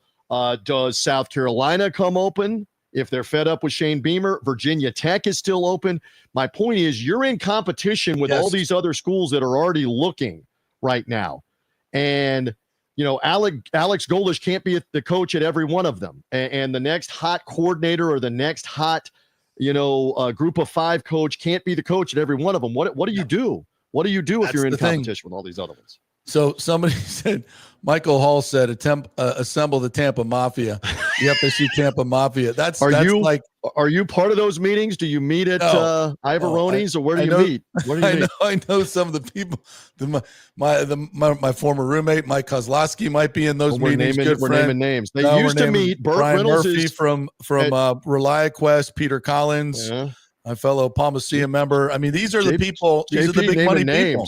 JP naming names on a Tuesday. Burt Reynolds used to congregate everybody at the Malios. They all love Norvell, by the way. Right there. I don't know if they love him right now. On Dale Mabry when Malios was rolling. Yeah. But I don't know where you guys are going to come. So you're saying the Tampa Cafe FSU. Paradiso. Okay, Cafe Paradiso. Yes, they can because they sponsor the show. Room. We have a back room. You're saying that the Tampa FSU Mafia backs Norvell right now? You have taken the temperature recently and they are still on board? I don't know that. I know they were on board with him. They were very much on board with him. Since we have new information. New information has come available. Based on new evidence obtained at Virginia and at home, did you say true freshman quarterback, that kid that was running around is an 18-year-old? Oh, yes. Barely out of diapers, bro. I was saying this earlier in the show. Mickey Andrews, between spits, would have said, all right, we're going first three plays, freshman. First three plays, we're going 0. Yeah. I want everybody. And even if you get there a little late, let him know he's in Doak Campbell Stadium. Exactly. Yeah. We never threw an inside fastball at this kid. He was more comfortable in the box than it was ridiculous. I've never seen a little kid run around like this and not get hit. Not once. Not once did we lay one on him. And that's where have you gone, my Peter Boulware and some of those other rushers? Maynard Wilson. Put the ear hole that bitch and let him know. Doak Campbell stay. Listen, it's football, man. I'm not saying take a cheap shot. It's not what I'm saying. But if you send enough of them early on in the game, you will send a message. The only message that was sent Saturday was SOS, and it's trouble in Tallahassee for right now. All right, but there's no culture. There's no attitude to the. It's just we know this. Move on. Shall we do this and cheer you up a little bit on a Monday and go back to this? I know you were talking with Scott earlier about this. You and I would be good to speak to this right now. The culture is obviously there, and I like what you were posing to the acolytes there in the chat and everywhere else. Accolades. Has there been the Petermans, right? Has there been a better 3 straight season quarterback stretch than what we're seeing out of Baker Mayfield right now? Now, again, we need to distinguish. Tom Brady was off the charts good in 2020 and 2021. Yes. But 2022 was like riding Shikra at Busch Gardens. I mean, it was crazy on he's really good this week, and my God, we're going to lose to Cleveland the next week. It was a roller coaster in year 3. And Baker is younger, but I think the argument can be made right now. You haven't won anything this year. You certainly haven't won a Super Bowl, which Brady obviously did, and he's the GOAT. We're not talking about comparing the overall career resume. But I think for the purposes of a Tuesday conversation, the argument is valid. Is this the best 3-season stretch, 2 seasons and 6 games that we've seen a Buccaneer quarterback have? The dude is electric. The dude is a leader. The dude has 12 touchdowns and 1 interception. The dude's in the top 5 in yards, in completion percentage. He is the biggest reason why they are winning. So I think it's a valid argument. He's the new Pat Mahomes. Pat Mahomes is yesterday's news, baby. This is Baker Mayfield's world, and everybody loves him. No, and to your point, I don't think we've seen a more entertaining 3-year stretch, 2.5-year stretch. That's for damn sure. He's a different kind of cat, and he leads differently than Brady did. Obviously, Brady's not making 14-yard pinball runs, escapes, running down the field. And my favorite part about that run from Baker was the finish, because he gets up, he's still 5-6 yards short, and there's five 49ers surrounding him. You freeze frame that and say, does this guy get the first down? Hell to the no.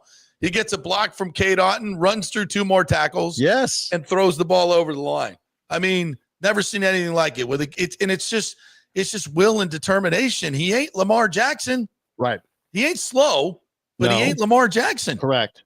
And the fear is he's going to get hurt doing this, and so you weigh that because he keeps running into bigger players and getting torqued and knocked around. Just keep him healthy right now. But how do you? Again, we keep saying this after so many years where the Buccaneers as a franchise, as an organization, could not win games in the fourth quarter over and over and over again. I mean, there's many things in the recipe of the stew of how you go 14 straight years and not have a winning season. And 13 of them were double-digit loss seasons, 10 or more. But one of the biggest things is you don't know how to win. You don't have a quarterback that can lead you to win, and you don't know how to win in the fourth quarter with the game on the line. I'm here to testify from field level. You got that part figured out.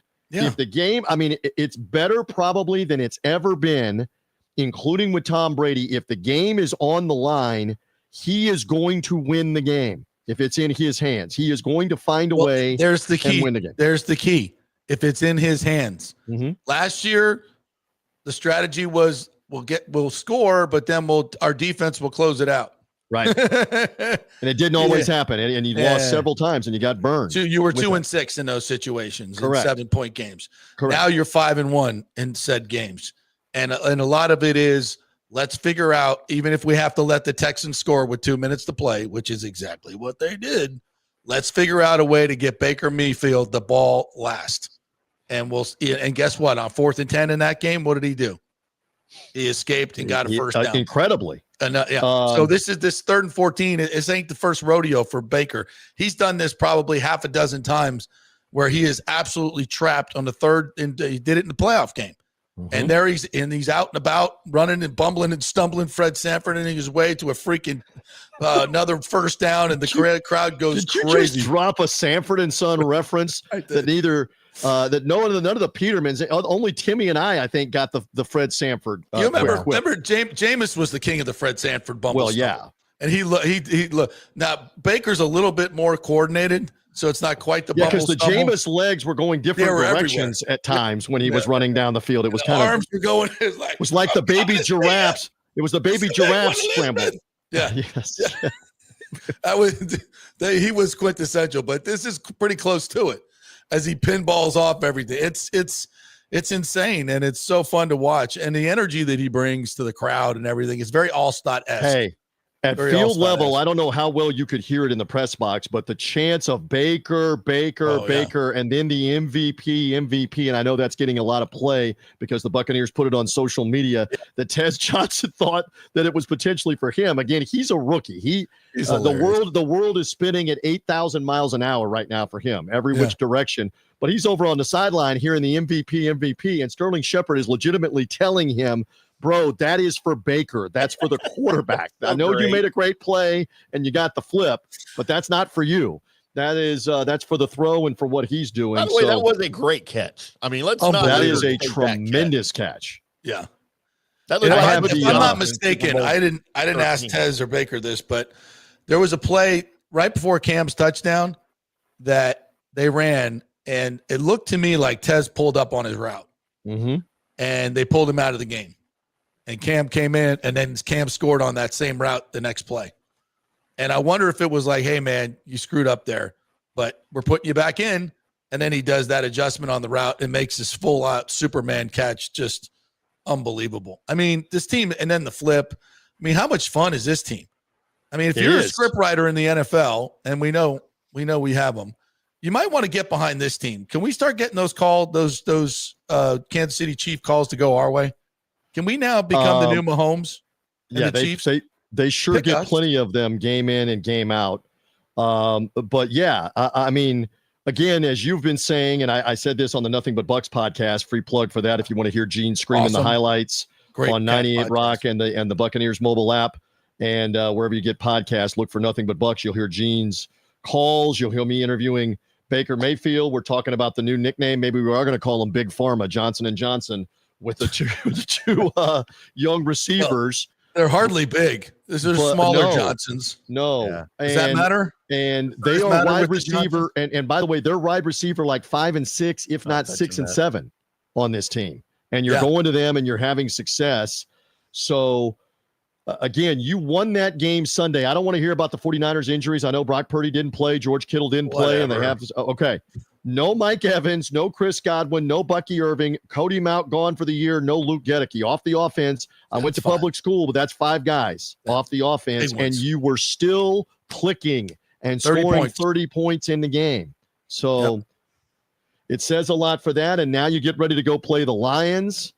And I love this because you now have the luxury of figuring out who do we rest if we need to rest for another game here. Bucky Irving, Chris Godwin. It's not December. It's not January getting ready for the postseason. And JP Peterson, if you find a way to get this game with the Lions, who are beat up in the secondary. Now, one thing, the Brian Branch stuff is getting a lot of notoriety, and he was suspended yesterday. He can appeal. He is appealing. And a lot of times they will knock the game suspension back to a hefty fine. I'm not saying they will, but stay tuned that later today they could leave the suspension intact for one game, or they could knock him off to a $50,000, $100,000, $125,000 fine, whatever the maximum is through the NFLPA. So he may still play. Not for sure that he would get the suspension dropped, but if he's not playing, they're beat up in the secondary. If you go get this game Monday night somehow, some way, in a place where you won last year, and you've already handled loud, hostile environments in Atlanta and Houston and Seattle without it bothering you, if you could go get this game and be 6-1, they are the story of the NFL if they win Monday night. Let me say it again. That way, you could probably make the argument they already are right now. You go win that game Monday night for a 4th clutch road win against a playoff caliber team in the first 7 games. This is the story in the NFL to start the year right now. So, and I will maintain, even if Branch does end up playing, and what they either waive the suspension or he's appealing, whatever. I think you now have a blueprint though about how to get into his head. Clearly, oh sure, you do what the Chiefs did. Can I say this? Left him up during the game. Yes. Can I say this? He is a dirty player. I covered him at Alabama a couple of times on national radio, and now since he's come to the Lions, he has had multiple personal fouls for late hits, for blows to the head. In the game last year in week 2, I'm trying to remember, JP, help me on my recall. Was it Sterling Shepard that I think on the sideline in front of me, Shepard's coming for the ball, and Brian Branch is coming from this way, and he launched off, textbook what they don't want. He launched off his feet with the crown of the helmet and hit Shepard like right in the head and got a 15-yard penalty for it. And I thought they should have ejected him at that point. Yeah. He has been doing this for the last 2 or 3 years. He is known, I'm not revealing a nuclear secret, he is known for being a cheap shot guy. And that's the reason why you see some of the back and forth. Yeah, maybe a reason why he doesn't get just the fine. Maybe they might finally have to say, they will. Repeat offender, this is what's supposed to happen. So you suspended him, don't unsuspend him because of whatever. He needs to send a message, and let's send that message this week, not next week. This week. Let's hope so. Yeah, again, that should be out later today because his appeal is probably being heard. And if I'm not mistaken, it's either Troy. I don't know if it's Troy Vincent with the league or it may be Derek Brooks. And I think the other one is John Runyon that used to play offensive line for the Eagles. Those are the guys that hear the appeals. Derek probably has to recuse himself because they're playing the Buccaneers. So it's probably Runyon, and it may be Troy Vincent also that hears the appeal. And they don't, back in the day, you would have to fly to New York with a lawyer or whatever. Now it's a virtual thing where you sit there, they show you your actions, you have to explain your actions, and then they bang the gavel figuratively and say, it's the suspension is staying, or no, we'll reduce it. So stay tuned. I like it better the old way when you had to fly to New York because it took a lot longer. Yeah, that's true. And then you had to sit there in Roger Goodell's lobby for like an hour while he's waiting for the principal. Yes, waiting in the principal's office, sweating it out. Then you're going to come in and meet in his big, magnanimous office and try to explain to him, I'm not really a dirty player. Well, you guys are past you as you're sitting there. I don't think TJ. I don't think looking at you. Now, first of all, of my two co-hosts here, Timmy went to the principal's office a lot. Oh yeah, TJ never did. Right? Did you ever want the truth? Yes, the truth? I can handle the truth. I worked in the office. That's how much I was below. Brown noser. I worked in the office with the secretaries and the administration and that kind of stuff. Of course you did. And they loved me. And so I was never in trouble because I was the one that was always solving. Because remember now, JP, you and I went to school in the dark ages when we didn't have a cell phone. This didn't exist. We didn't have this. We didn't have the internet. So a lot of times you would have to look up by hand where a student was in a classroom when their parent came to sign them out. You go and then, of course, the parent doesn't know. We're in fifth period, and I got a mom standing in front of me going, I need Susie Gonzalez, please. Yeah. There are 1,500 students at this school. I don't know who Susie Gonzalez is. Can you tell me what class she's in? No. Well, we're in fifth period. Does that ring a bell? No. So now somebody's got to go by hand. You got to go get the index card and get the index card and go find her class schedule on it. Yes. Room 213, wing 2, and whatever. You don't need the internet. I'm saying to you at Henry B. Plant High School, South Tampa, class of 1988, TJ worked in the office and was dealing with that crap because the secretaries didn't want to deal with it. My God. The assistant principal didn't want to deal with it. There's more than one Susie Gonzalez. And then heaven forbid if there's a duplicate. Yeah. Which one is it? Well, we had old Mr. Tolles. Mr. Tolles was a drunk. He was the assistant principal. Mr. So when you sat in his office, is tying one on in the office at 10 a.m. Red face, the red nose, the guy, So he would pull out if you went in. That's back when they could whack you, and he had a paddle with the holes in it, so it was aerodynamic. Boom, boom. So he would pull out the bottom. He would go to the bottom drawer to the side, and he'd pull it out, and you'd literally hear the Jack Daniels bottles clinking, clink, clink, clink, clink, clink, as he pulls out, as the whiskey breath comes over the desk. Right, and you're like, well, wait, this is middle school or this is high school with the paddle? We still have the weapon in high school. Mine was in middle school when I had middle school. Yeah, we weren't paddling in high school. I don't think. Ours was worse because there was the vice principal, not the principal that would paddle you, Mr. Bennett. Of course, he had it hanging up on the wall with the holes that said Board of Education. You had to grab it off the wall, and he would follow you outside the office to the hallway. Where you had to go off like you're being arrested right against the wall. Oh, and they did it outside, so it would echo through the hallway, and everybody could hear it. That's the type of stuff that kept people in line. It sounds like Timmy is speaking from experience. Did you say it said Board of Education on the paddle? Board of Education on the paddle. Phenomenal. Oh yeah, mine too. Yeah. I don't know how we ended up on this. Oh, you mentioned, was I ever in the principal's office? Yeah. Brother, I was in the principal's office every day Rick of the says school TJ year. was the narc. I was never the narc, brother. I was just dealing with the problems. Screaming JP, parent. we would have been pantsing TJ in high school. Screaming parent on the phone over and over again. You think those secretaries want to deal with that over and over again? They're like, TJ, talk to that guy on line 3. Find out what he wants. You probably had a voice like that too. He'd be like, playing high school. Well, no, that was interesting. Okay, so we're revealing everything on a Tuesday morning. So I had I had a higher pitched voice like this when I was about 16. Before they dropped. And then like one day later, I suddenly sounded like this at school. And your mother was like, you what? ain't kidding. You ain't kidding that they loved having me on the phone. They're like, talk to this woman and tell her to calm down because you sound like the assistant principal or the assistant dean or whatever. So that frequently happened where I was like the voice of reason when I looked 12, but I sounded 50. Yeah, so exactly. They loved that. TJ, I'm going to need you to do your next injury update from the sideline with that voice. With that voice. A 14-year-old voice. Advent Health injury update. Emeka Ibuka is on the ground next to me, and they're stretching him out, and he's got a look on his face like, I ain't playing. And that was at halftime, by the way, and that's a legit true story.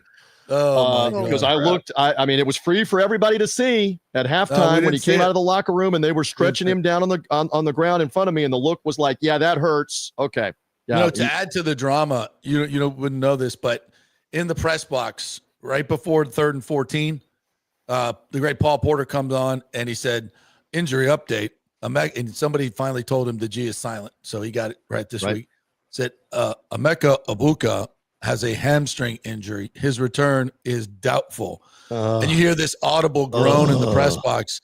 And we're all looking out there and like, okay, we got Cam, we got Tez, we got Sterling Shepard, we got Ryan. Like this is not the 2021 Buccaneers. But I keep receiving core stressing it doesn't matter. It doesn't phase this guy, at least so far. Baker Mayfield, get open and I will get you the ball wherever it is, including Cade Otton becoming more of the offense, backs out of the backfield. But then he goes, and I'm looking like, how are we going to 3rd and 14? Like, this is where it's 20-19. This is where this thing turns. And then, he drops back the throw, and it's like, let's meet at Baker and beat him up. And you're like, oh, God. I mean, your heart just like, yep, this is the turn. He's sacked minus. Now we're going to punt it back there. I mean, these are all things going through my head. I'm like, oh, my God, there he goes. My angle on that is I am just left of the bench, TV left at about the 30, and I saw the two guys come to sandwich him, and I saw him get free, and I take a step out to be able to see him around the bench to get around the first defender, and I'm like, he's going to get the first down, and the crowd is roaring. Yes. I don't know how well it translated in the press box. The crowd went berserk as he's running through the secondary and running towards the first down. And how does that not inspire the other 46 active guys to go run through a wall and go win the game? Right. And 2 plays later, his hand's up and he's Supermaning in the end zone. Tez is. And it's just, that's folklore stuff. That's how you become a folk hero. Those 2 plays right there. And those are in the bank. And it was, even Jim Nantz was like, Baker 3rd and 14. Try to get the first down. Oh, he's not going to get a chance. He's going to do it again. As he got smothered, he goes, oh, he's not going to get the chance. But he breaks away. And then the rest is history. This is so much freaking fun watching this. It is. So script writers at the NFL, get on board with this folk hero stuff. Patrick Mahomes is last 2 seasons ago. We're done with him. We're moving on to a new season of NFL drama. And it doesn't look like it's going to be Josh Allen this year either, by the way. No, wow. It'll be Josh Allen. Wow. No. And they got beat up in that game and injured, including losing in Atlanta. I keep saying these wins over Atlanta and Houston and Seattle on the road are going to look bigger and better and bigger and better as the year goes on for what you've already done. So let's do this. I think you got to roll, right? I will do everything I can after the Monday night game next week and very little sleep if you want me to jump on with you next Tuesday, 1 week from today. Ears still ringing from Detroit against the world. Oh, my God. It's a 4 Advil game, two before and 2 after for that. So stay tuned. Happy travels. It's going to be crazy, and it's good crazy, and it sets up well for the end of the year. You're playing with house money right now at 5-1. Let's keep it up. I mean, this kind of start we're not necessarily accustomed to, but this is the start that gets you to an 11th win, a 12th win, or dare we even say like a 12th or 13th win where you move up. Keep Baker healthy, long way to go, but you move up in the seeding and the chance for the number 1 seed, etc. The 5-1 start. Great start. Let's see if it continues. TJ Rives, ladies and gentlemen, Bucs sideline guy. Nothing but Butts podcast. Must listen, especially after big wins like that. Revealing for the first time in nearly 40 years that I worked in the office in high school. You heard it here on the JP Peterson Show. Plant High School. People be like, moms be like, I remember him. That voice. Yes. Henry B. Plant High School, class of 88. Attaboy. By the way, both twins work in the Steinbrenner office in high school, and one of them on a regular basis is about to lose their mind with these crazy parents on how many times do I have to tell you that you have to sign that thing right down below and we will find your daughter or your son. I digress. She's doing well handling it. Good. I digressed on that. The twins are doing well. Glad you guys are doing well. Let's see what happens with the Buccaneers and all the crazy college football. All right.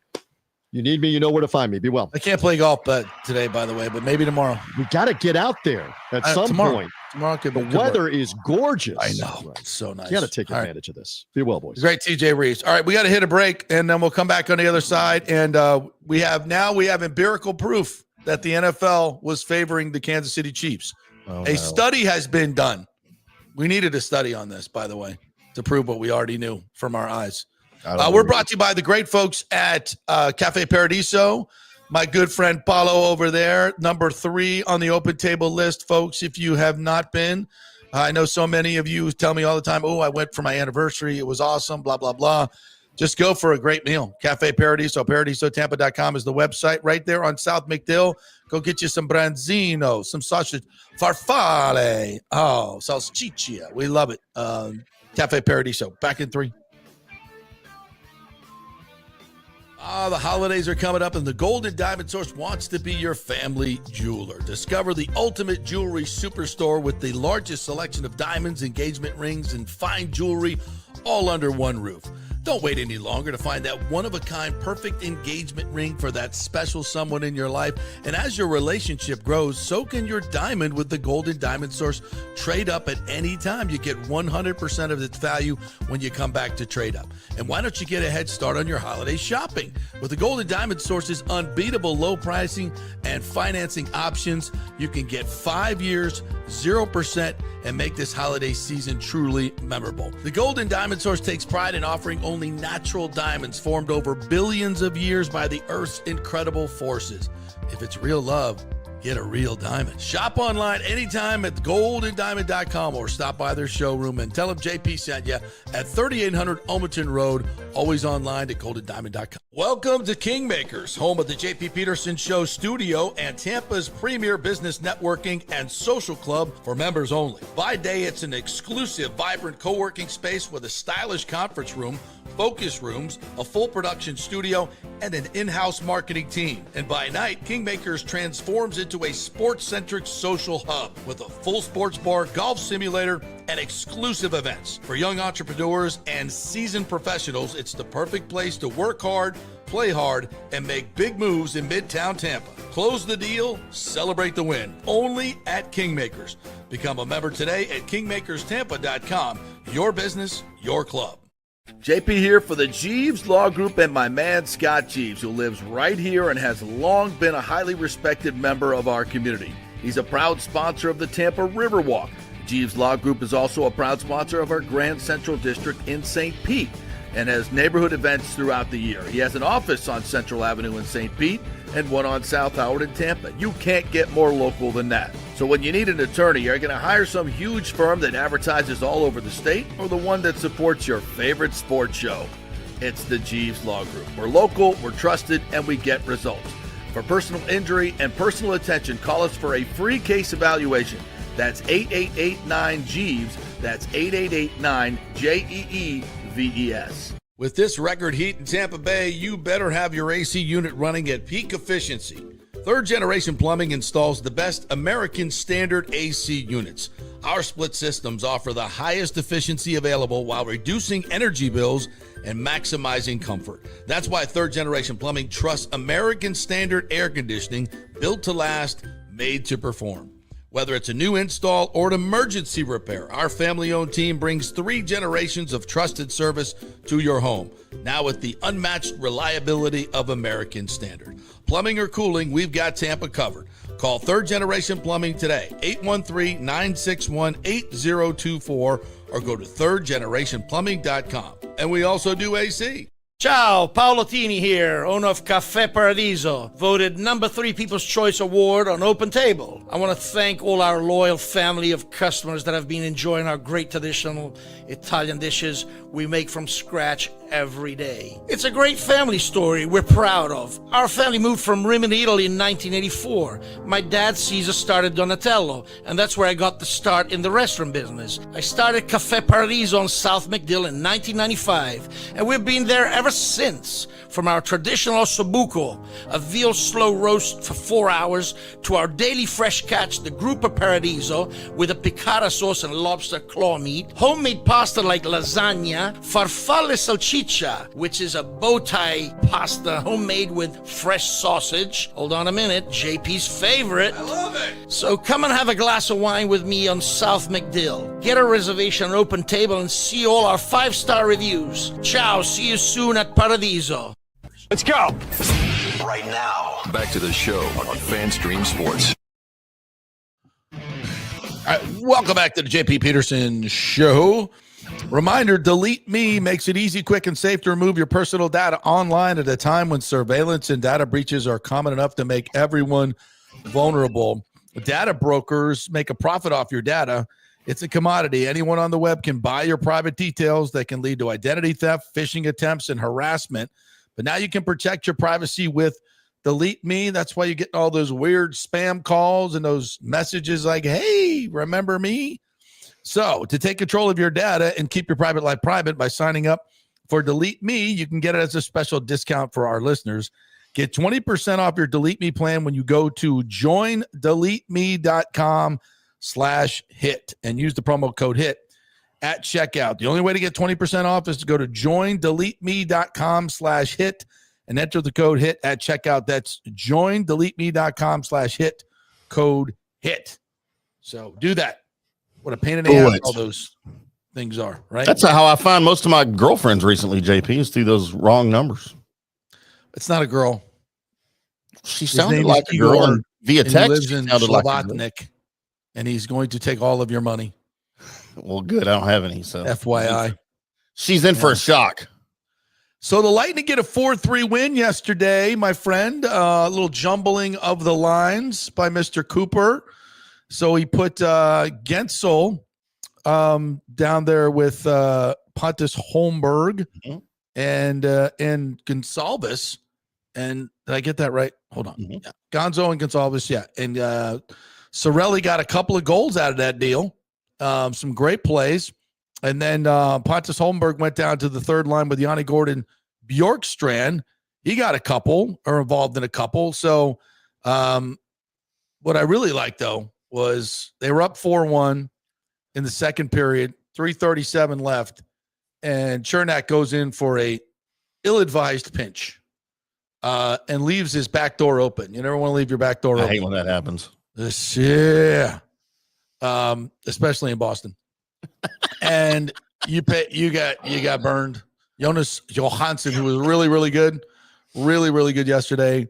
They scored to make it 4-2, and it's like, you got a 3-goal lead. What are you doing? Cooper went absolutely ballistic, and I think we needed that. Yeah, I think we needed that. You know, there needed to be a kick in the ass. They came out and they played better. They jumbled the lines. They played better. JJ Moser was back, so we had the 4D, which we really like. And they just look, you know, they made some mistakes, a few too many odd man rushes again, but not as bad as the first 2 games. So Sorelli finally got off the schneid, those 2 goals, and Holmberg made an unbelievable move at the goal line to set up Yanni Gord's goal. So good win. Boston was, I think they were undefeated coming in. So now they play back-to-back. They got a game at Washington tonight, so probably see Vassie back in there for this. Yeah, so you don't like playing to a 4-1 lead and then having to nurse a 4-3 lead through the entire third period, though. Right. Yeah, and especially at the end when you couldn't win a faceoff. They won 21% of the faceoffs yesterday. Yeah. 21%, bro. That ain't getting it done. Now, Sorelli won a couple late, and they had a 5-on-3 that they had to kill off, but they did it. And Johansson was great. Defense played better, but those last few minutes were a little crazy. And Kucherov had a chance for an empty netter, would have put it away and missed that. So, we got the win, 4-3, one at a time. Go get this one in DC tonight. They're 2-1 right now. Yeah, so they're okay. 2-1, have not won at home. So they're 2-0 on the road. So Caps tonight and the Lightning, 7:00, Capital One Arena. JP, I bet if you put me on skates in a face-off circle 100 times with the best face-off guys in the NHL, 100 times, I bet I could win 23. Yeah, that's bad. It's really bad. Yeah. And I hadn't skated in 10 years. Kenneth McClary says, I got the Fred Sanford reference. Unfortunately, I'm old enough to know that. Yeah, baby. And when sitcoms were sitcoms, you could say a lot of different things. I mean, you were laughing at yourself when we were able to laugh at each other and laugh at ourselves back in the day. Nathan Ellie says, don't mess with Sanford, son. Yeah, absolutely, brother. What else we got today? James says the Tampa Mafia is not on board with Norvell anymore. That ship has sailed. Do you know that? Do you have actual information on that? I mean, it's a pretty good guess. They shouldn't be. I'm going to do some research on that today. Yeah, report back tomorrow. Investigative journalism, JP. Yeah, we'll take the temperature of the rich people and see where they're at. Because they drive the train. Thank God for them. Because without them, we would be. And there's a conversation that needs to be had, and I think a lot of us at Florida State don't want to have it. We don't want to have it. In this new era of college football, and by the way, it's new for Georgia and Alabama, Penn State, everybody.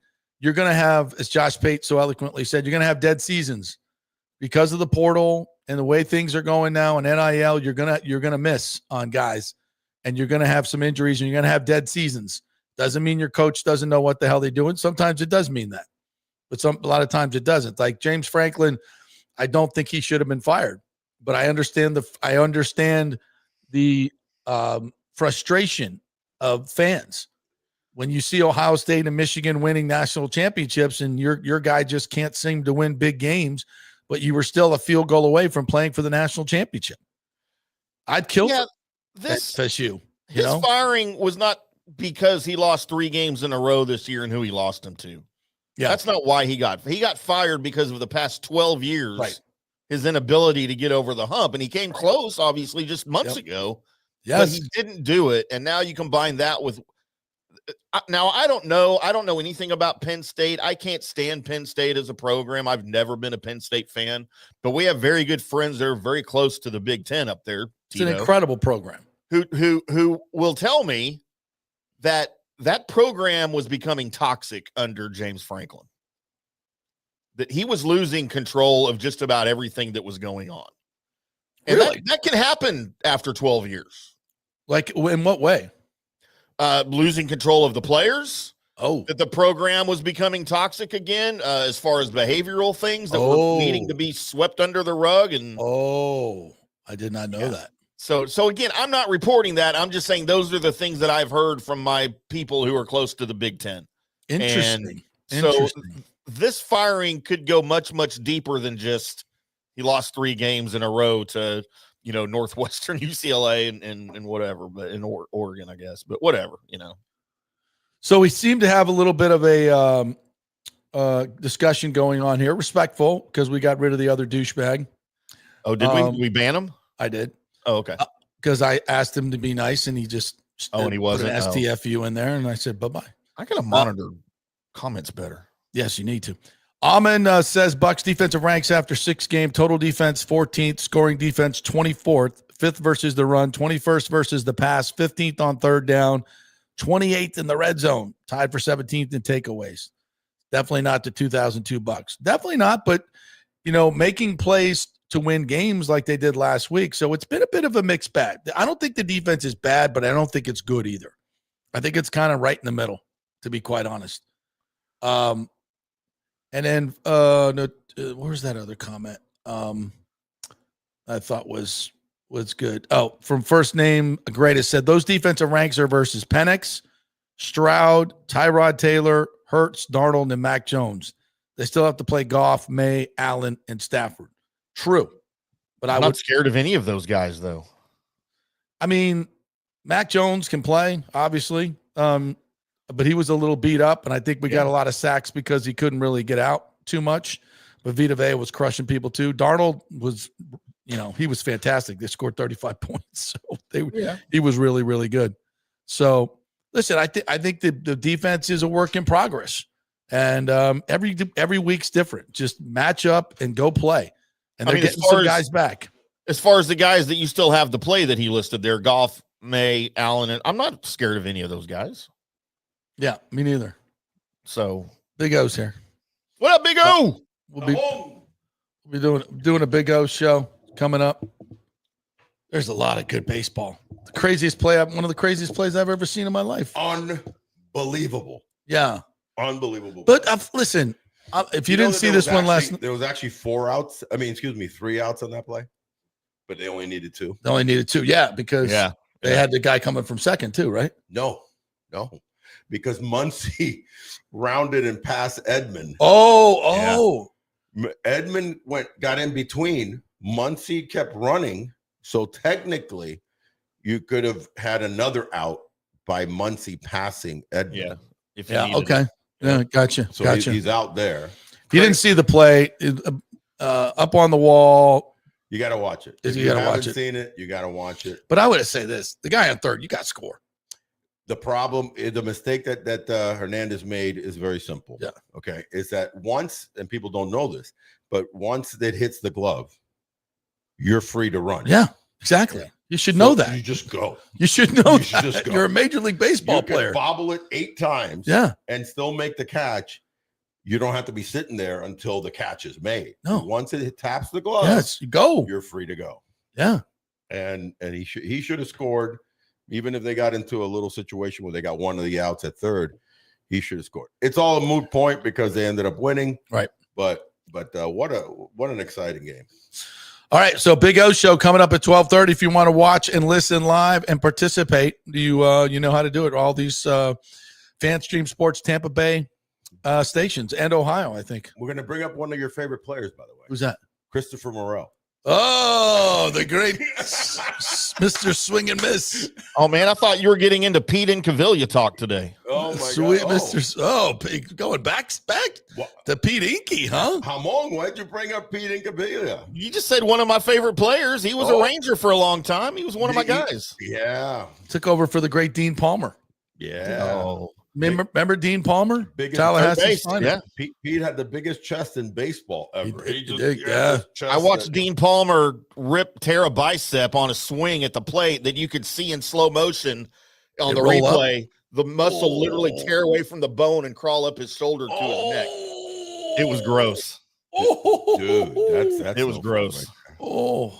All right, so Big O show coming up at 12:30. Thank you guys for watching. Thank you, Timmy. Great job. Appreciate Scott Reynolds, TJ Rives, the narc in the principal's office. He wasn't a narc. He just worked there. Just worked in the office. Thanks to all of you great commenters as well, except the douchebag we had to bye-bye. Don't bring that shit in my comment section. And we'll be back tomorrow, and we'll be coming up on the Big O show here at 12:30. Thank you. See you.